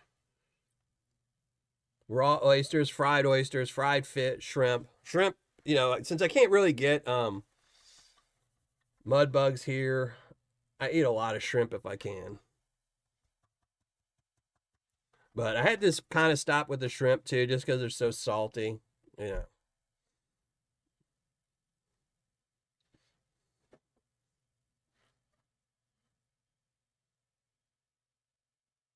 Yep. I know scallops is another one. So I know some of the bigger things like tuna is faked. Scallops are faked. Yeah, I saw something the other day. I was watching a video the other day about some of the fish that was faked, and scallops were one of them. But did you also know? I know a restaurant when I was in California, years ago, that a restaurant got busted. A higher end restaurant. I don't remember which one it was. They got busted for making because there's a stuff called meat glue, and where essentially it's clear glue and you put it and it's food. It's made out of food product. If you put it on one piece of meat and you stick another piece of meat to it, it actually glues it together where there's no seam or anything. It kind of just melts the two pieces of meat together. And a big restaurant got busted because they were taking fillet scraps. They were buying fillet scraps and then just gluing it all together, then cutting them into medallions and selling it as, and this is a very expensive restaurant. And they were selling them for like $40 fillets. And I'll never forget that because I always just thought meat glue. Real scallops from Cape May, New Jersey. I don't think I'd eat anything from New Jersey. I'm from New Jersey. I don't know.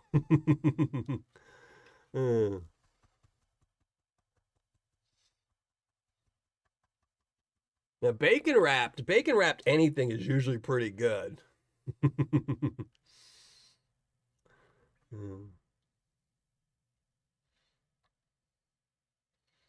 But I'm a pretty simple eater nowadays. I don't really eat too much these days. Chicken and noodles, chicken and mashed. I just eat simple now. I'm too old. I ate a lot when I was younger, and my doctors keep telling me, this is wrong with you, that's wrong with you. So cut out sugar, cut out salt, cut out fat, cut out food. you know. Mm.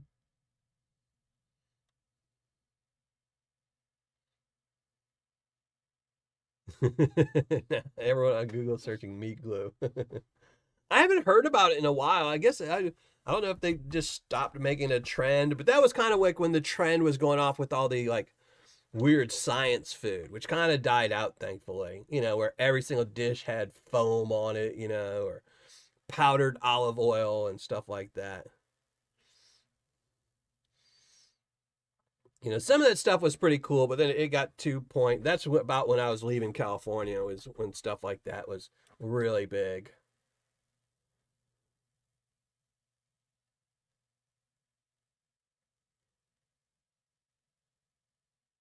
All right, we getting any gold?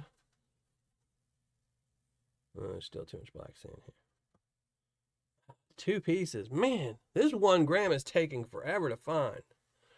I'm starting to think maybe I'm not going to find a gram. No.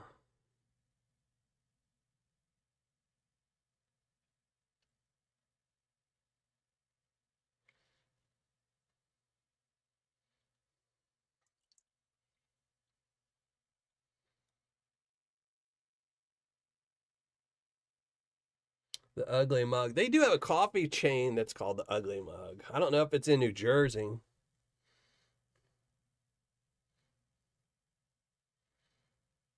I know they got one in Wisconsin,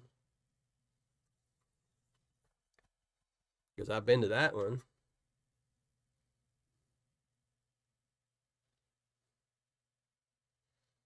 All right. I'm getting ready to. I want to see some gold. I don't want it to be in the last pan.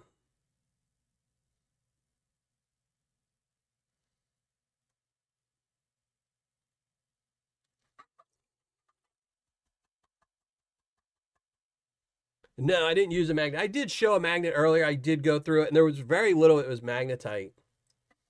This is mostly hematite. Now, once I've finished panning it out, there might be a lot of magnetite left over, but most is just hematite. So,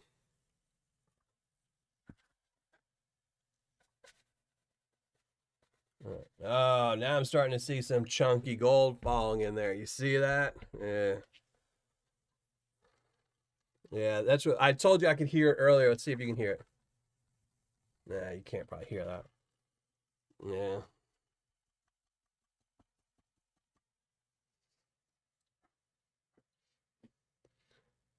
That's about 90% of the fish I will eat is usually on sushi. If I could, I would eat sushi every day of my life. That's one of my favorite foods, but unfortunately, it's too expensive. They do have a really cheap restaurant around here, Sakura Restaurant. If you're ever in Evansville, it's in Newburgh, which is a suburb of Evansville. Best sushi anywhere around here, and they're probably the lowest priced one too. So, which is a reason, which was funny because when they first opened, nobody wanted to go to them because they were like, "Ooh, their prices," They weren't charging, $13 per roll. They were charging like 8, and 6 and 5, and everyone's like, "Oh, I don't know if we should go there," but they're 100% better, and they know they'll burn through their ingredients because people go there because they're a lower price. Going out to chase a camel. There you go, brother.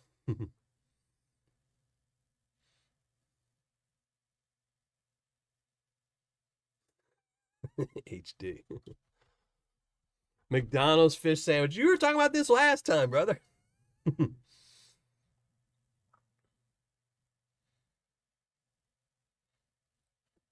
Bacon wrapped dates are good. I only had those at a wedding too. I don't think you can get those anywhere but at a wedding. I think that's the only place I ever seen them was at a wedding. I've only had them once, I think. I think I did see them. They were on the menu for the place I worked in California for their wedding. because I did all the bar stuff for their weddings when they would hold weddings. I didn't actually work them. I would just get all the booze and stuff.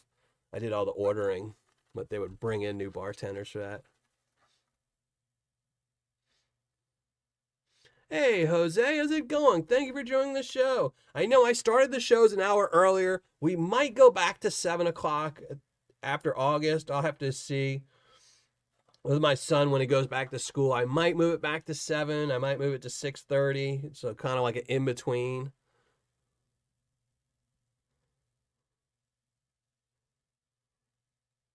Oh, don't bother sending me the recipe. I'm simple now. And my doctor won't let me have bacon. If I buy bacon, my doctor would probably know and call me and throw a fit. And neither one of my kids would eat dates. 90% of what I cook is for my kids. You know, if it was just for me, like I said, I would eat peanut butter and jelly sandwiches 90% of the time if it was just me. Or any kind of sandwich. So you'd be surprised at how simple the food is I eat when my kids aren't here. When my kids are here, that's when we'll make up stuff and I'll make up a menu and cook stuff. Today I was trying to find a good recipe for because I know how to make a good gumbo, but I was looking to see if somebody made like a creamy gumbo, which I've never seen, but I'm sure somebody does. So I was trying to find a recipe and I kind of got sidetracked with the live show. Sadly, this is my new doctor. This is my new doctor, sadly. And she tells me no to everything. My old doctor did too, but she would kind of have a wink and a nudge and, you know. This is a new doctor, you know. I'm having some heart issues, so, you know, I gotta kind of listen to her if I don't want to have more and more surgeries. So, you know. Which, sadly, it looks like I have to go back in for another knee surgery. But I have to wait till after when my kids go back to school. But it looks like I'll have to have one more knee surgery. And then possibly a hand surgery. It's just getting to... So if I can listen to a doctor, cut down my surgeries for future, I'll do it. Jelly on my eggs. Peanut butter and buttered toast. Peanut butter sandwiches are one of my favorite. And I don't use any jelly. I just like peanut butter and bread. Oh, the best.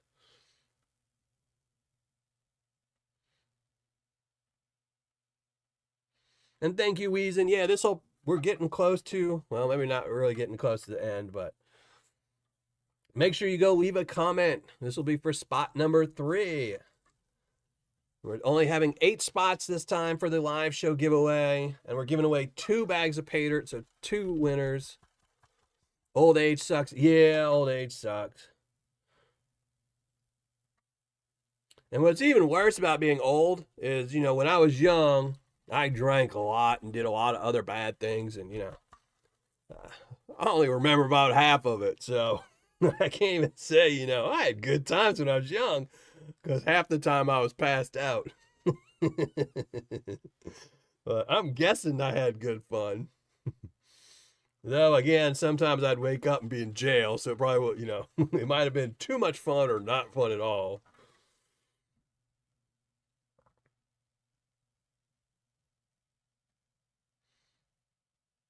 Bacon wrapped fried chicken. There you go. I do eat some good food, but 90% of the time it's my son, you know. Luckily, he was on this kick where he was trying to find the best bacon burger, but now he has moved on to chicken tenders. So I think either right when he starts school again, we're going to be going to Owensboro to Slim Pickens to get some of theirs. Yeah, we've been trying up all those.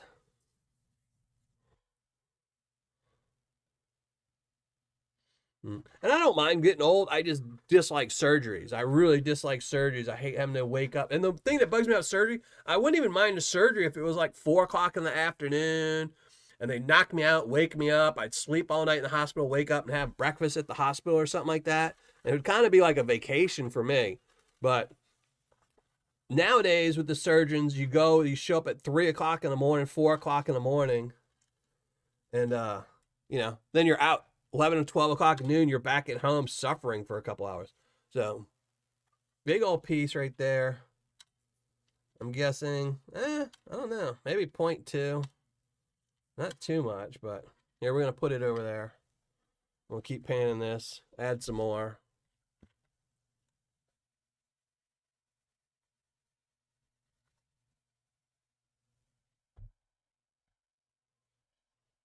Like I'm in jail, not knowing who was the worst. Yeah. I agree. Both of y'all, you and Alan, just waking up in jail is just all around bad. If you remember why you're there or not, just waking up in jail is just awful. And see, when I was young too, it was back in the day. So when I was young in New Orleans, you had Orleans Parish Prison, which was essentially the jail. If you were going to be in jail for more than 2 days, after 48 hours, they'd roll you out to Orleans Parish Prison, which was in the middle of the city. But the problem was, it was so overcrowded. It was so overcrowded that they started something that was called Tent City, which was outside in the yard where people used to have. They just filled it with all these military tents and cots. And if you went out there, it was just the most miserable thing. No air conditioner in the summer. When it rained, the whole yard was nothing but mud. Even if it didn't rain for weeks, it would just stay mud. And if you didn't sleep with like one eye open and your hands holding your shoes, people would steal your shoes and you'd be stuck walking around in the mud. Ugh. You did not want to go to jail when they had that.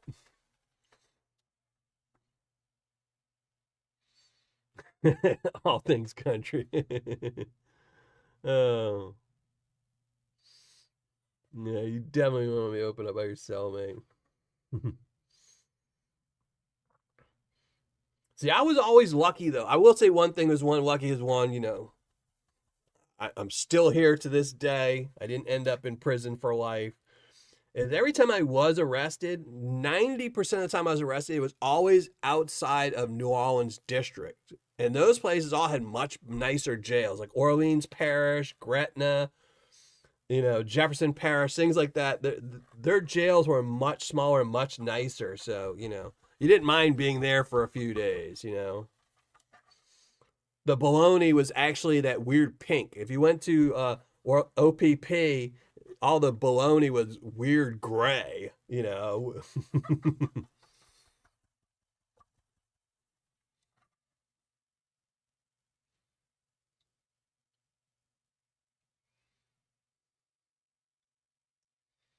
Woke up in the neighbor's yard, yeah.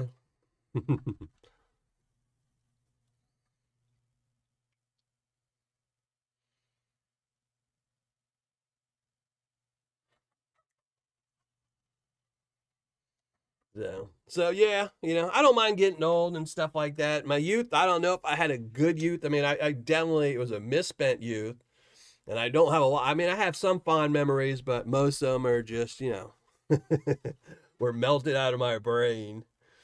So, or I wasn't conscious to, survive the memories, but definitely wasn't a good person to be around. I mean, actually, it's kind of weird. Like people that would hang out with me loved hanging out with me, but people that weren't in our group did not like me.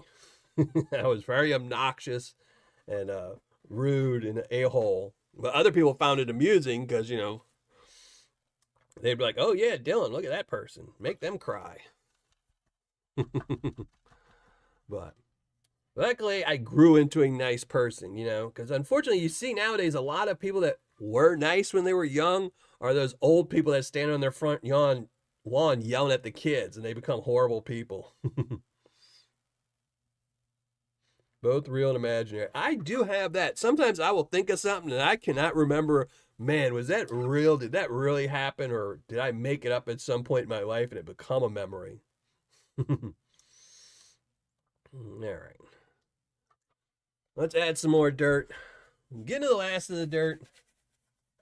Oh, wow. Look at all those chunkies. Yeah, see, this is what I said earlier. Just all this gold is so big, it just sinks straight to the bottom. And I wasn't even, if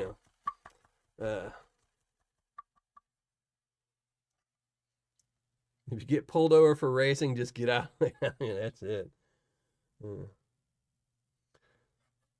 See, again, when I was young, I was lucky. Like, so when I used to live, when I was young, I used to hang out in New Orleans East at the time, which was kind of like a subdivision for really poor people.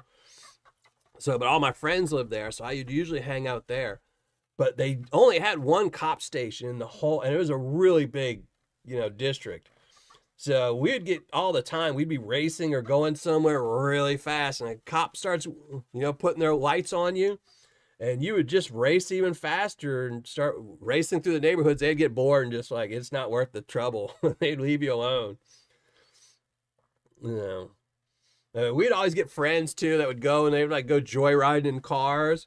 And all of a sudden you'd be at your house or one of my friend's house, and all of a sudden the door would knock. Someone would knock on the door, and it'd be two of our friends or three of our friends or just one of our friends soaking wet because they'd go joyriding. And if the cops were pulling them over and was going to catch them, they would just jump in one of the many canals and swim across. And the cops weren't about to get in those canals. So they'd be like, oh, well, see you later. And they just come over to your house and be like, dude, I need to just sit around here. Can you throw my clothes in the dryer? No.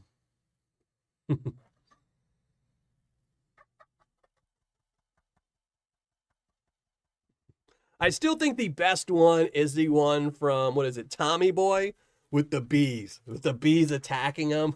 He's like, just follow my lead. He's like, the bees, they're stinging me, they're killing me, they're killer bees. That is probably Will Ferrell, one of my favorite ones. Not Will Ferrell, it's what's his name? But y'all know who I'm talking about from Tommy Boy. That's probably my favorite.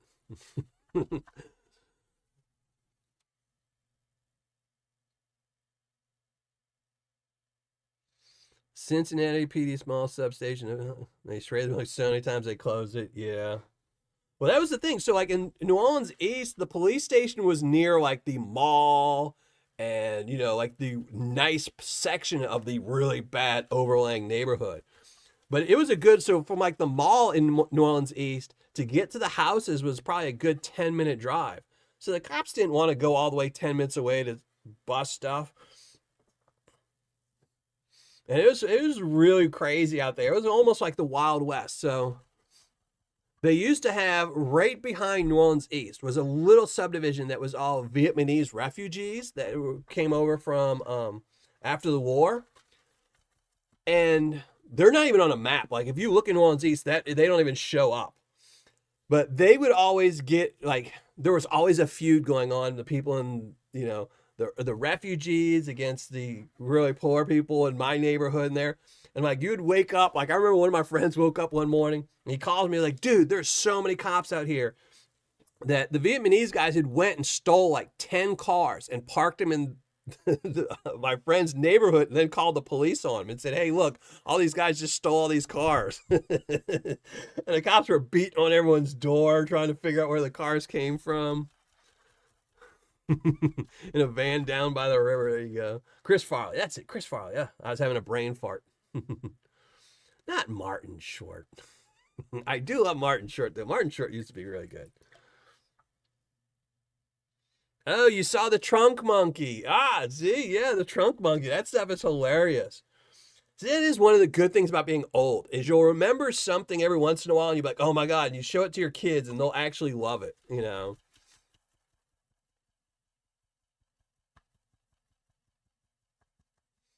No lie, trouble, man. Yeah, we used to have those neighborhoods too. Like in New Orleans East, they had this one neighborhood. Oh, I can't remember because the one thing about New Orleans was they had projects. And if anyone doesn't know, projects were just these giant buildings like you'll see in movies. 4 or 5 stories of just apartments of nothing of like but really, really poor people. And they tended to be pretty bad and lots of drugs and lots of crime. And some of them were just absolutely horrible. I mean, I had friends die in some of them that would go in them and, just never come out. And, I lived a block from one of the really bad ones and it was just cop cars nonstop.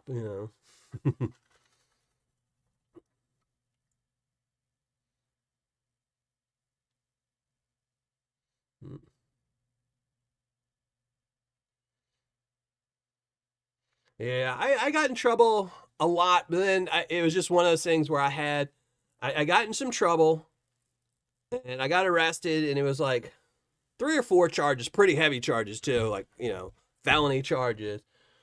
And I was like, okay, this is hardcore. I need to, like, not do this. And then I got rearrested again for all the exact same charges in another parish. And I was like, okay, now this is getting bad. And I was like, y'all are just doubling up on me. I was like, okay, time to just focus on work and paying an attorney. That was it. So after that, I never got in trouble again. I was like, nope. I was like, I will behave after that.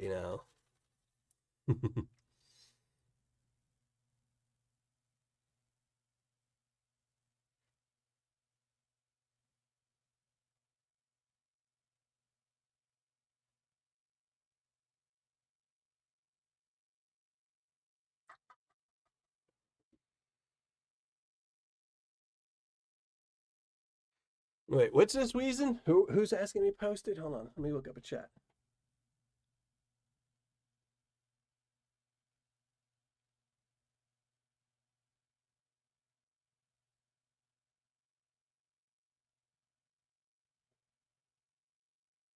No, I don't know, but my mods know what to do.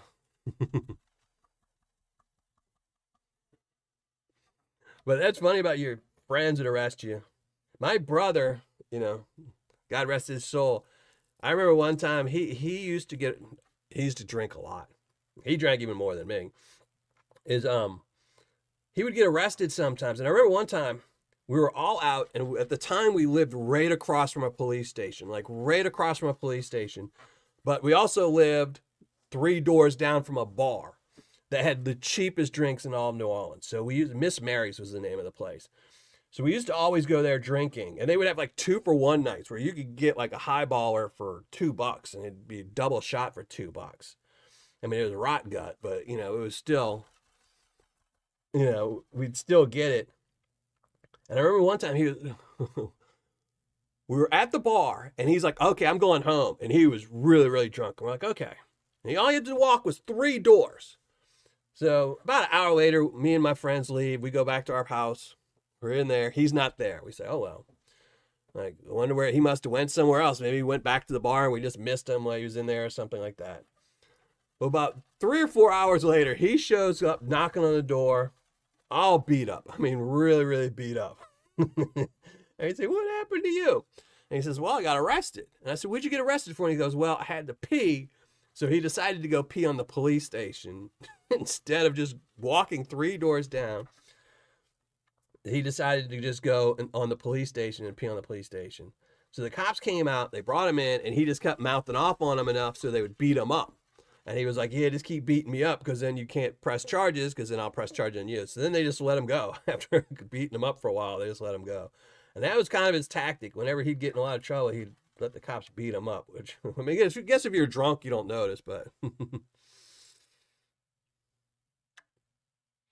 All right, that's all good, Weez. And I figured y'all figured it out. I couldn't go through chat and figure it out. So here, we're just going to dump the rest of us in here. Honestly, I could have probably panned this all out in 30 minutes and been done, but I'm just kind of go slow just to see if maybe I'm going to find that one piece of small gold in it. But this is, again, I could have panned this out in 10 minutes because it looks like all the gold's going to be super chunky. Here, we're actually going to put this stuff back. Here. Pan this all out to get to the real good stuff. Oh, that sucks.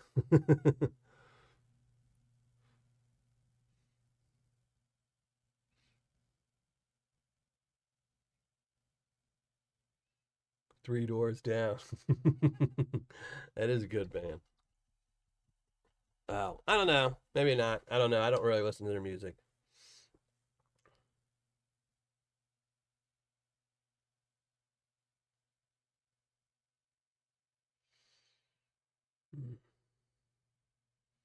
But that's what living in New Orleans was like. New Orleans is pretty, it's the problem with living in a party town is you party too much. So now I do love mussels. Mussels is really good. I do love mussels. But the problem is, see, that's why if you ever have kids, only have one kid. Because, see, I have two kids that I currently cook for, and I have more than two kids, but two of them that live with me and live in this state. But they both have the exact opposite of what they like. So my daughter will eat mussels, but my son won't. My daughter will eat shrimp, but my son won't. My son will eat vegetables like mushrooms and tomatoes, but my daughter won't. So, and you can't say, well, I'm just going to cook it and you eat it, because then they will say, okay, well, I'm just going to go and eat something else. Hmm.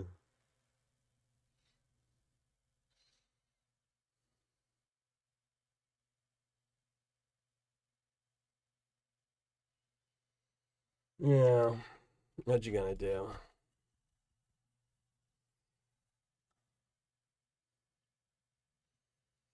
Mm.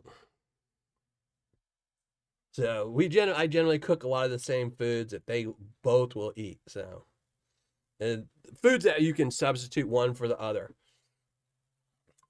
But some of the foods I like, I can't make because my daughter like beef stroganoff. I really love beef stroganoff, but since it has mushrooms in it, my daughter she's got a Jedi sense about mushrooms. Anything else I can come sometimes sneak, like every once in a while if I'm making tacos or something, I'll sneak a tomato inside the meat or something so she won't see it, and she'll just be like, I know there was a tomato in there. But mushrooms, man, if a mushroom is just in the kitchen, she's got a mushroom radar. She'll be like, why is there a mushroom in the kitchen? You're like, how do you know? She's like, are you cooking with mushrooms?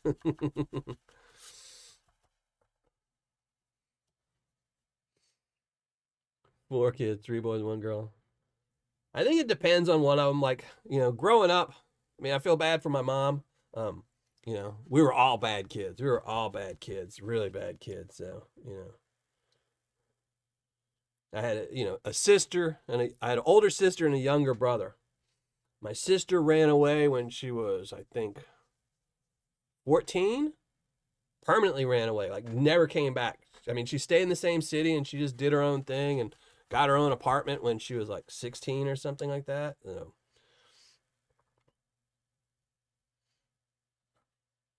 My brother didn't go to jail as much as me, but my brother was probably the better one out of us all, I guess.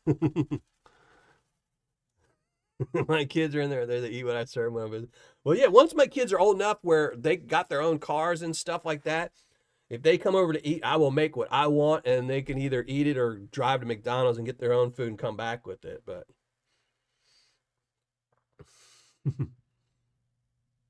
you're describing my kids.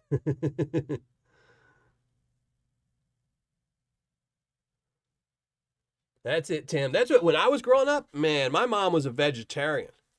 And I did not like any of that food. I still have nightmares about, beans, not even like red beans and rice with sausage. If I'd have had that, it would have been okay. But, just lima beans and pinto beans and black beans. Ugh. It was not good food, but it was what I had to eat if I did not want to starve to death. You just ate it. You just kind of focus. Lots of liver too. Oh my gosh, we used to eat liver a lot too when I was young, before she became a vegetarian, because that was like the only meat she could afford. So, mm. And what even made it worse, because like if that was the only food I knew, it probably wouldn't have been so bad. But whenever I'd go stay at my dad's, like during the summer, he was he was always out and about, not at home hanging out with me or anything. So he would just fill the fridge with TV dinners and be like, there you go, throw them in the oven and cook whatever you want. Lentils. Oh, lentils with tofu. Yeah. Oh my gosh. Ugh.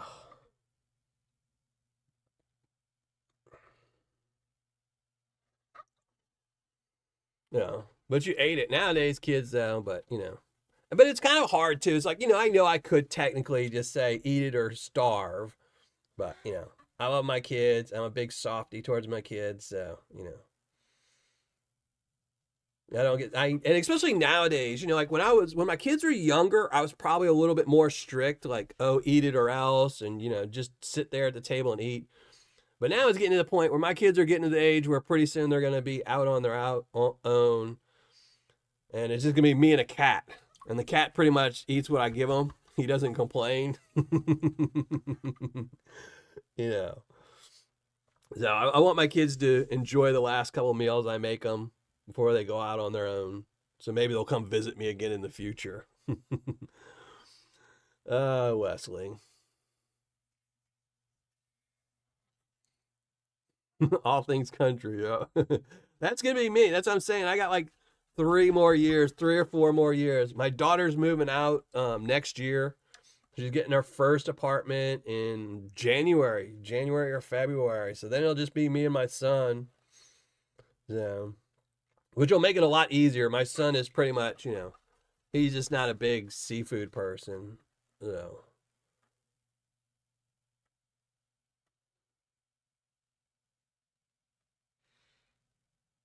mm.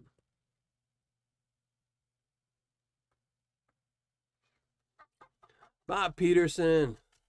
That's why she became a vegetarian. Oh, I never liked liver. That was one of the things, which is weird. But in the South, they eat a lot of liver. Like, I didn't know. I remember when I first started dating this girl when I was probably like 18 or 19, and I love Popeye's chicken. Don't get me wrong. I love Popeye's chicken. But I never knew you could get fried chicken livers. And I did not even know it was a thing because at the time they never put it on the menu, but you could get them. And she used to order them every time we'd go, and I was like, oh no, oh no. mm.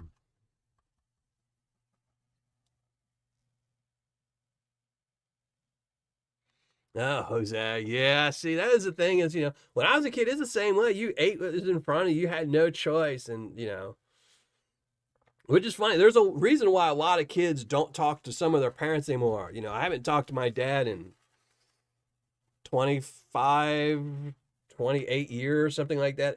The majority of my life has not been talking to my father. So, I want to make sure my kids still talk to me when they're at my age. So if I'm still around, I want them to still talk to me. So, mm. Liver probably is good. It's just probably not something you want to be feeding, an 8-year-old. 8-year-olds probably aren't going to like it no matter what, when you're young, your taste buds aren't as defined. So, a lot of foods when I was younger that I couldn't stand, I like now. Blue cheese being one of my favorites, which is now making me want to go to the store and get some blue cheese because I love blue cheese. Really good stinky cheese is one of my favorites. So,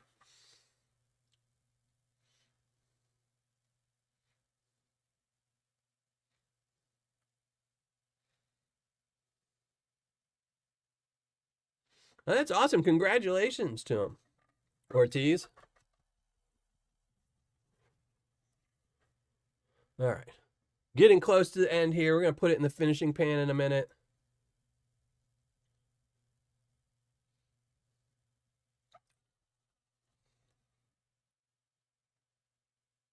Then we're going to weigh this all up and get this review done. I just single mother did a well tasting mint.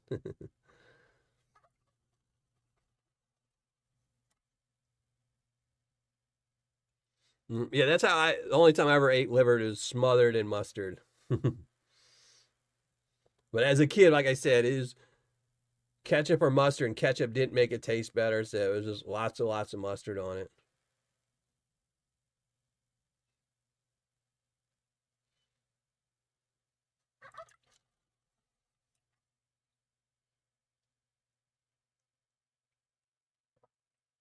Now I do love boiled peanuts. I do like boiled peanuts, but no gizzards.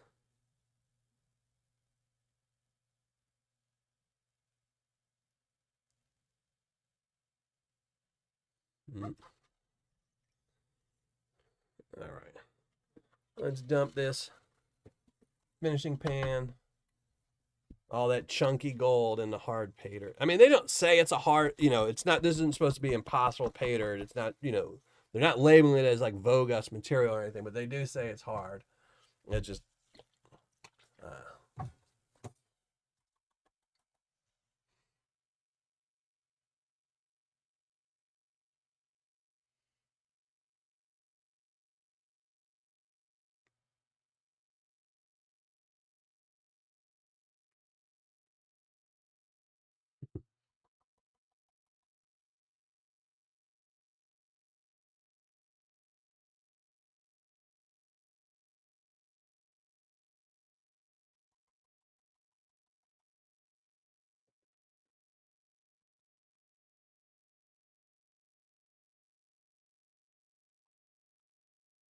yeah, that is one funny thing. I was reading something not too long ago about back in the day that even if people were trying to be healthy, like people back in the day, how much of stuff was just cooked in bacon grease or lard. But yet, still, back in the day when everybody cooked everything in lard and bacon grease, they didn't weigh as much as they do now because they hadn't invented corn syrup. you know, Corn syrup didn't take over the world. High fructose corn syrup, by the way. Work is bad. Yeah. I mean, I do miss work though because it beats surgeries and pain. But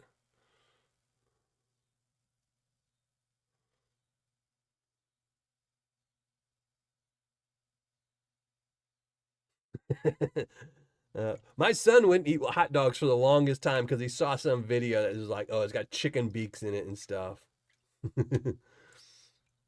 And I'm like, no, that's why they make like all natural ones.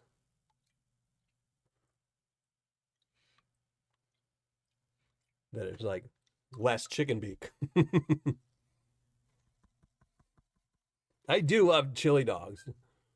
It is the only thing like, see, I'm not a big fan of Sonic, the chain, but I love their hot dogs. I will go like they had them the other day. My daughter wasn't here, so my son wanted hamburgers, and Sonic had like dollar hot dog night, and I was like, "Whoop, we going there, boy! Get me a couple of their hot dogs." Panama Prospector, how's it going? All right, almost done. So this gold it's looking at the exact same gold out of the California bag. Mostly going to be plus size gold. It's just in minus 40 dirt. If I would have, like I said, I was telling Ed earlier, I was going to classify this down, but when I ran it through a classifier, I saw so much gold and not very much dirt that if you ran this through a 40 mesh, you'd probably have all the gold and no dirt. You wouldn't even have to pan it. Well, congratulations on semi-retired.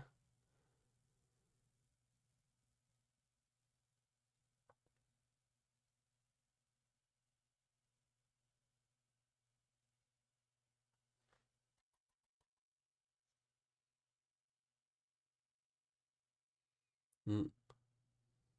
You know what? I've never gotten any of the weird drinks from a Sonic.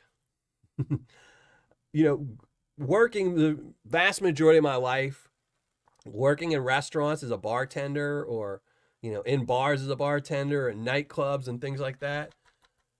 I used to hate when people would ask for foo drinks. Like if somebody came up, like I remember I used to get in more trouble at restaurants. I would have GMs and managers yell at me.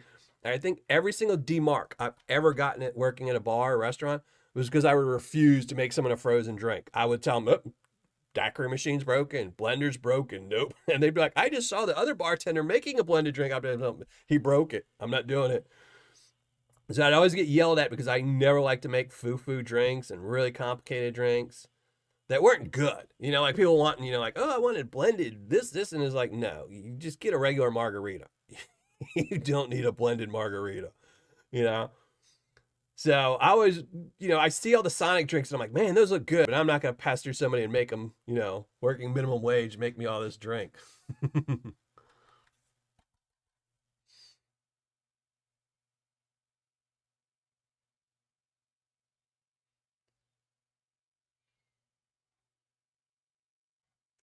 All right.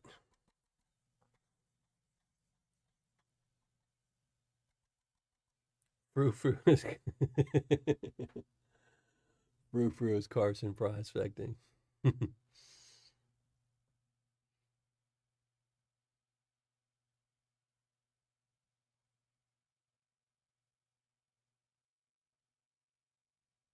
I have to go check that one out, Ethan.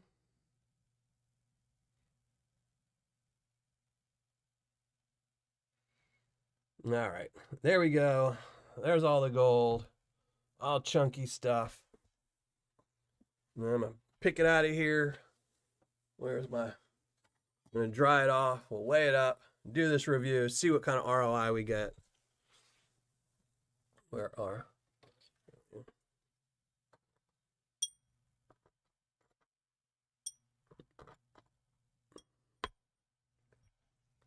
And I was telling someone earlier, if I did not know better, if this Paydirt wouldn't have shipped out of Illinois, I would swear this was Brian Thomas Paydirt, just because of the size of the gold. Mostly chunky, a little bit less.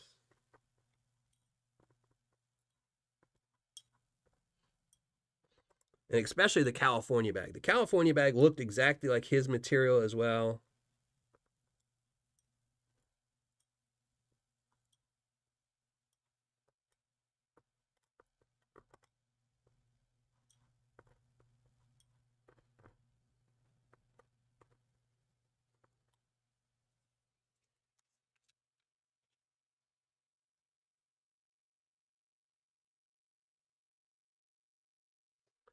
Yeah, I know that is what they do, but it's an employee.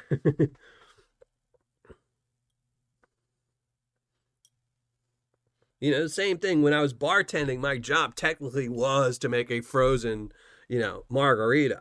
Didn't mean I liked it. And it didn't mean I didn't try to get out of making it every single time.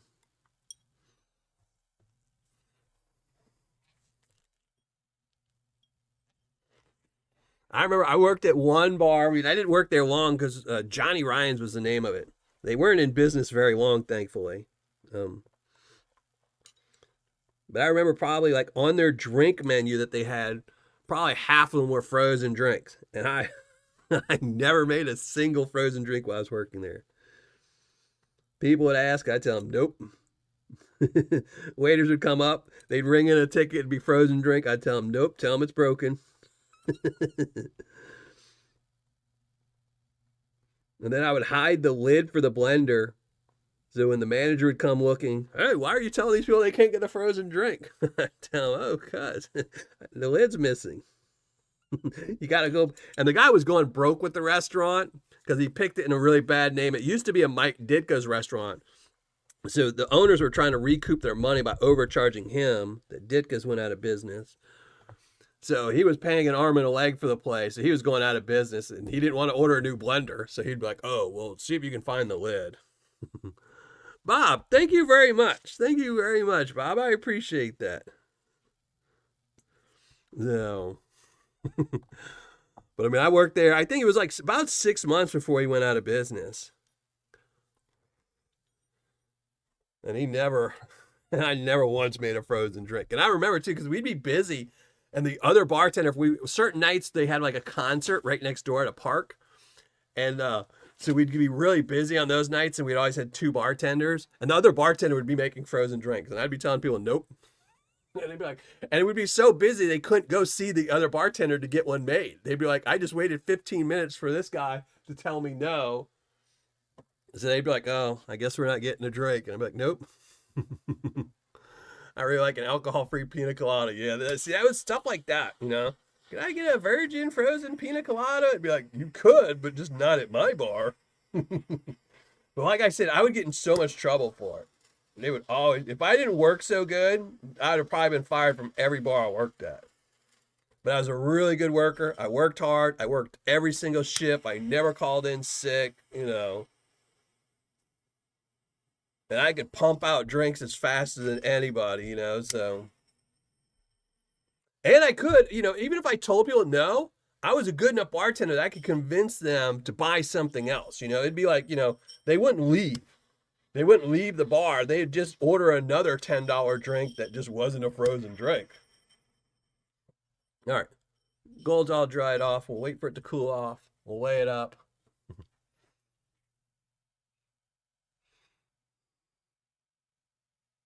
No, wait, what's this? What am I supposed to ring in on?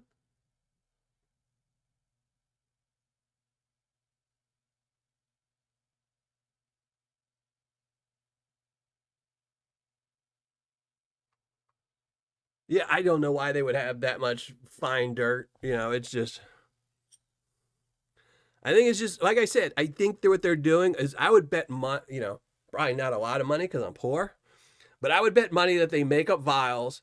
You make up 10 1 gram vials, and each one is going to have the exact same gold in it. Now, this one probably did have one speck of fine gold in it, and I probably might have missed it, which was exactly how much fine gold I found in the California bag. But the California bag, so you know, we talked about it earlier in the live, is some Paydirt sellers, they think that by black sands, -40 black sands, being hard to pan, that's hard. But not if you put chunky gold in it, so.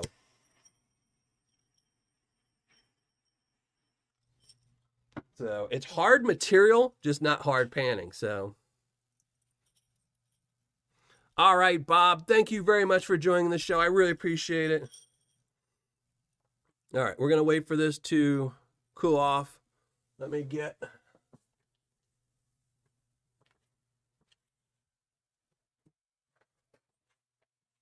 Let's get the scale and everything set up. Wesley, thank you very much. The ferryman said to give you this. All right. Boom, green screen. And there we go. Let's see. There we go. Yeah, I mean, like I said, this is going to be a full review. As soon as we weigh up this gold, I'm going to start typing on my computer. And I've already said earlier in this live, I'm probably going to deduct points for fun factor. I did not enjoy panning this out at all. I did stretch it out a whole bunch because this is a live, and you know, I didn't want to end the live after 5 minutes. But I could have panned this out in 10 minutes easily because once I saw. So if you go back through this video, if you're watching this video in replay, you will see the very first pan of dirt I put in. I said, I'm just going to start with a little bit to see how hard it is, because that's generally how I pan. I'll put in 2 tablespoons. If it's really easy to pan, then the next pan will be 4 tablespoons. This one I just kind of dredged on because I was trying to keep a live show going, but it's not fun Paydirt at all. It's, you know, you're going to pan this out and be like, oh, wow, chunky gold and really fine dirt. So I don't know.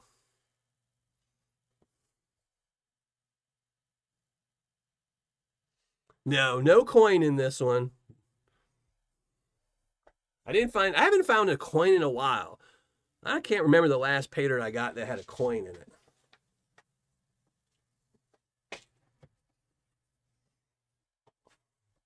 You do get them every once in a while. I think, I would probably say the Culver. I think the last Paydirt I got with a coin in it was probably Culver Prospecting's. And I will always say, I don't think I said anything in that video, but, you know, I mean, I understand why. You know, sometimes people have a bag full of wheat pennies and they'll throw one in it every time. But I always just said I would rather have a penny's worth of gold added. That's it. It's the dirt would have been fun. He could have easily just put a whole bunch of half -40 and then half over 40. You know, it just needed some -40. So every time you pan something out, you'd see 1 or 2 pieces of color. But you know, all right. Let's weigh this up, see if we got the gram, see if I missed anything. Oh, definitely didn't miss anything. 1.130.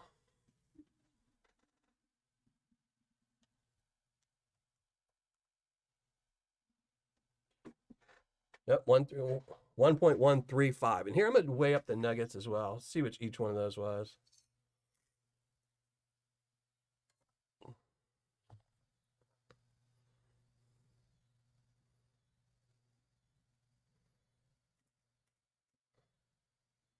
All right, so there was 3 big nuggets, 0.3,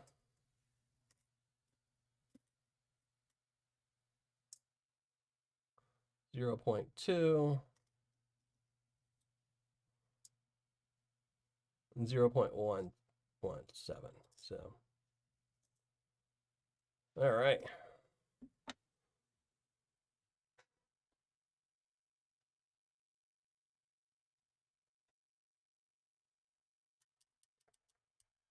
All right, and now let's go to the ugly mug cam.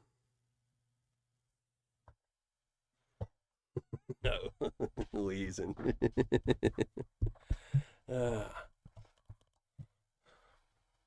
See, I'm not like that, wheezing. I collect coins from my birth year, 1968. They just have to be gold. All right, let me get open chat. Make y'all look at my ugly mug.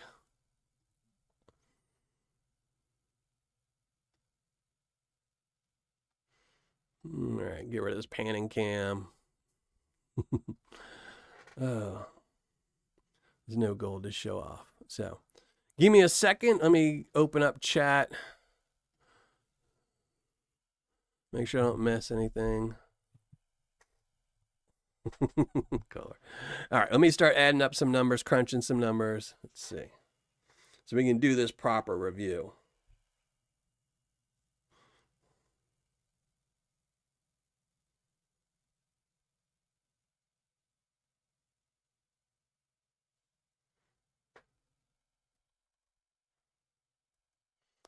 All right, gold value. What's the ROI?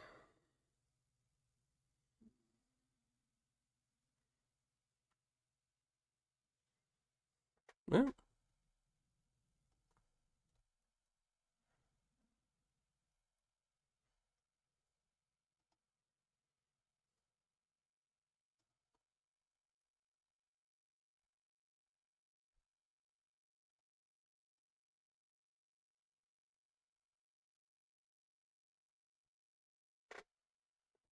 All right, almost. Let me just go Miller Prospecting, fill out some spreadsheets. All right, ROI. And I can't see chat, so if anyone asks me anything, you'll have to ask me in a minute. Fun factor. There we go. All right. Let's do this up. What we got? What we got? Oh, still good score.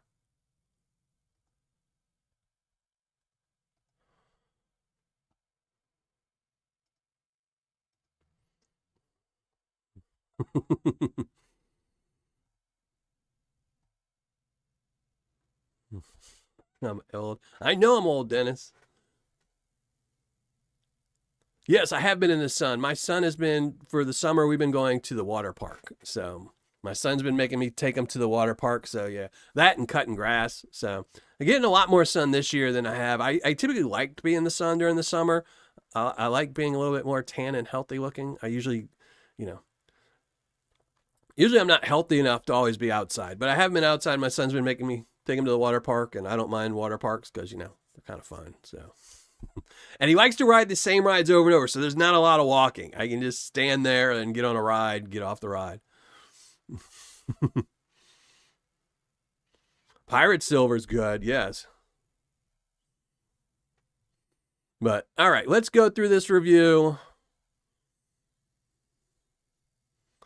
So again, went through a FerrymanGoldProspecting.com. It's 1 gram Michigan bag. It was guaranteed 1 gram of gold. Its cost was $80.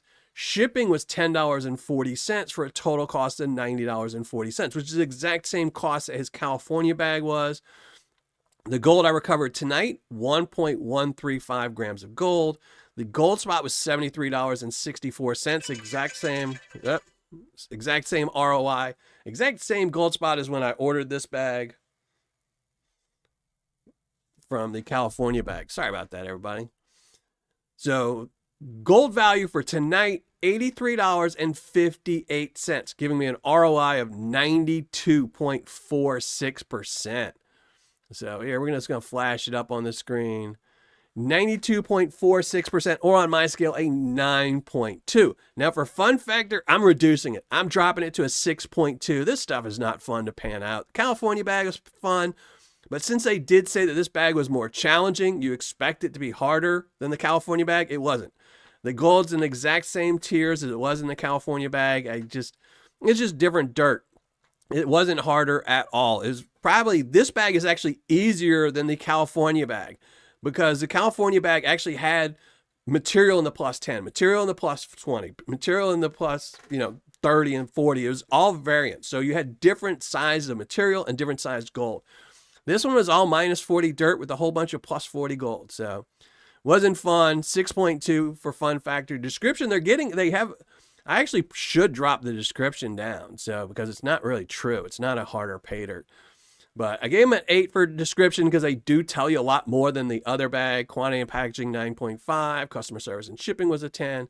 So 8.6 total for this bag of Paydirt. But I think the fun factor for this one, if you're going to order one, I would get their California bag. Just this one's not fun. Maybe if they change it up later and they make it a, a lot more minus 40 gold, maybe it'll be more fun. But the way it sits, I like the Ferryman. I like getting a 93% ROI, but, I didn't find this one fun at all. I like their California bag. It was listed as an easier bag, so you expect to find chunky gold. I found chunky gold. I found gold in every classification in the California bag. This one, just not fun. So, I don't know. Didn't enjoy it at all.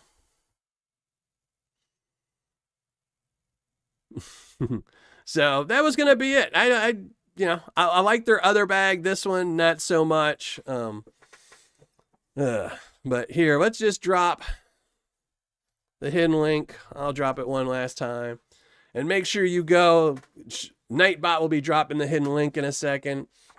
Make sure you go leave a comment. We're going to be giving away spot number 3 today. And after we've pulled 8 spots, I'm going to be giving away 2 bags of RJ's Paydirt. Here, let me get rid of this. We already saw those numbers. We don't need them anymore. So 2 bags of RJ's Paydirt. So we'll have 2 different winners. One person won't be winning 2 bags. They'll just be winning 1 bag each.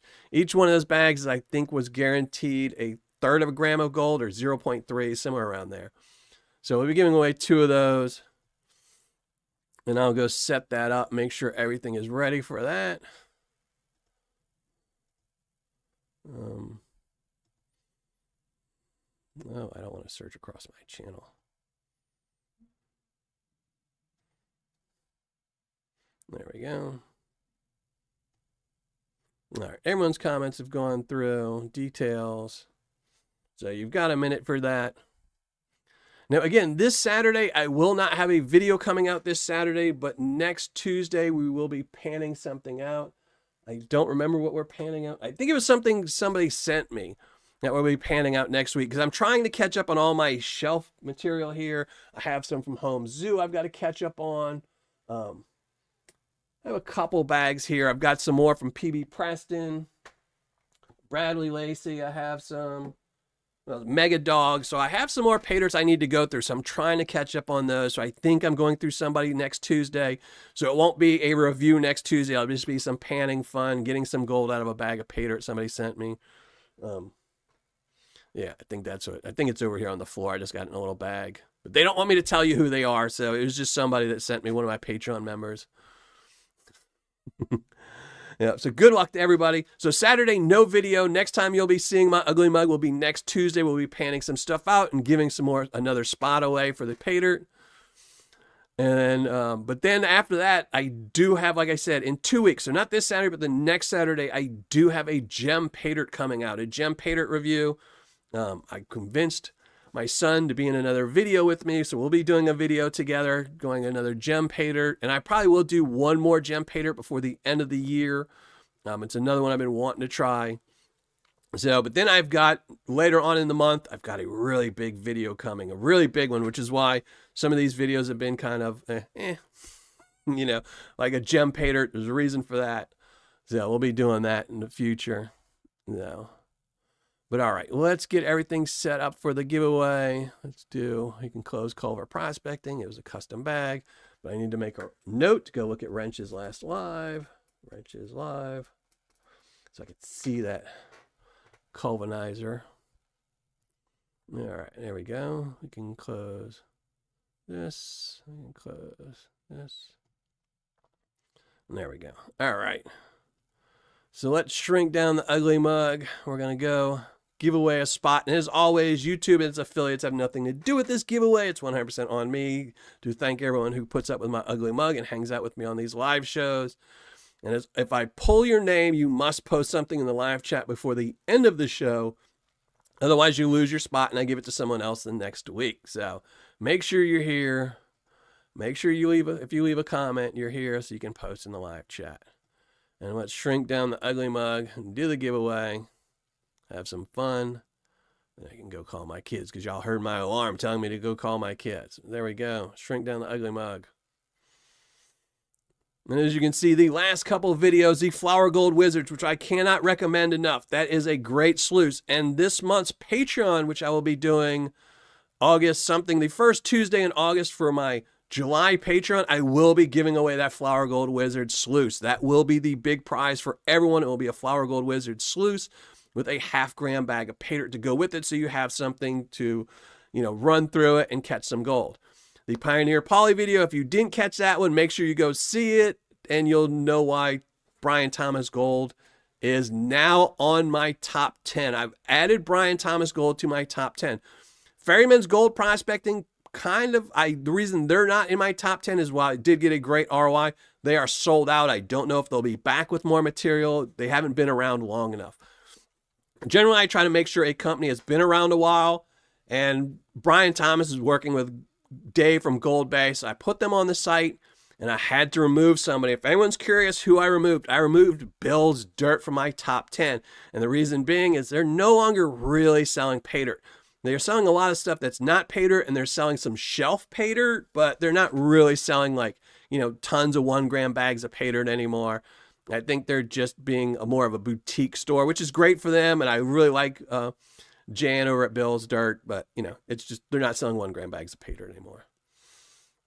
So that's why they were removed. But why the reason everyone is still here? YouTube comment. Let's put it on there. Let's fetch. No replies. Continue.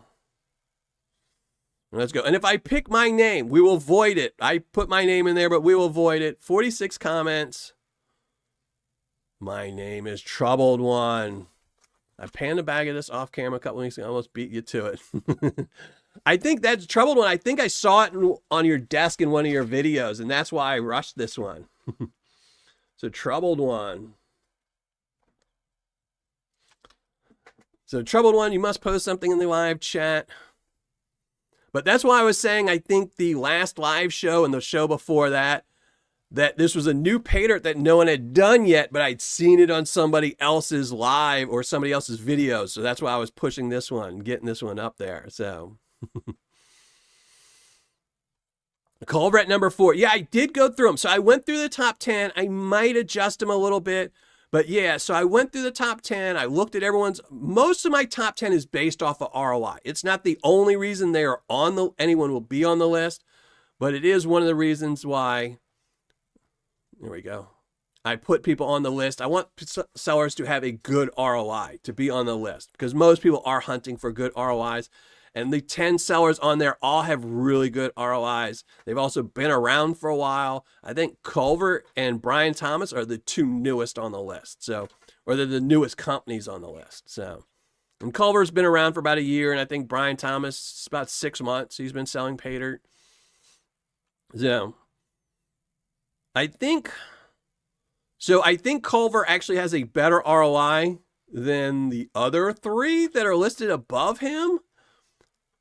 But Gold Nugget Man is kind of a weird one. I've gotten really good ROIs from him, more than the guaranteed amount. So it's just why he's number 3. Number 1 and number 2 because they won my last championship. But you can't go wrong with any of those top 10, I think,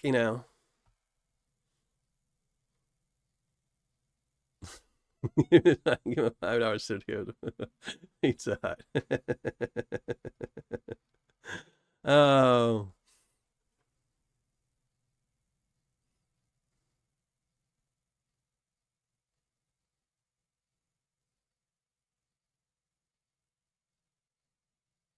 Showed it in a mail call short. Yeah, I think that's what it might have been. I know I just saw it in somebody's video. It might have been on somebody else's too. But I knew I saw it and I was like, oh my gosh. No reason. Yep. Yeah, Paydirt's come and go quick. That is another thing. So I was talking to someone about it the other day.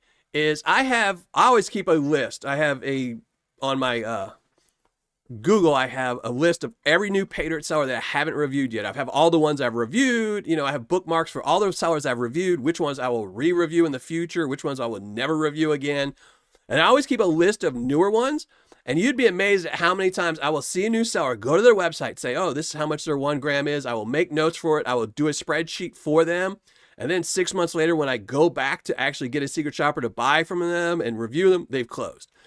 Paydirt is a hard business to get into because, you know, there's not a lot of money in it unless you're selling a decent amount. You know, if you're making $10 a bag of Paydirt, you've got to sell a couple bags a week to make it worth doing. You know, you've got to be selling 10 bags a week to make $100 a week, you know. So if you sell 1 bag a month, is it really worth, you know, going through all the time of doing it? So, you know, it's a rough business to get into. That's for sure. And you got to be good at it too to keep people. So, thank you very much, gentlemen prospector. I appreciate it. And thank everyone for joining the show tonight. I'm going to get out of here. But again, next Saturday, no video Saturday. Next Tuesday, we're going to be panning out something random, some floor dirt or something like that. We'll be panning something out like that. But thanks everyone for joining the show. I always appreciate it. Thank you everyone who's a Patreon member so I can do these live shows. And thank you everyone who turns out and looks at the ugly mug and watches the show. And I know it's summertime, so I know a lot of people have other things to be doing right now. This is the time where a lot of people are out prospecting. So I appreciate everyone who comes, joins the show. And I will see you all next week. Next Tuesday, I'll be here. So thanks everyone. Have a great week. Happy hunting, happy panning, and hopefully everyone finds some good gold. But I'm out of here.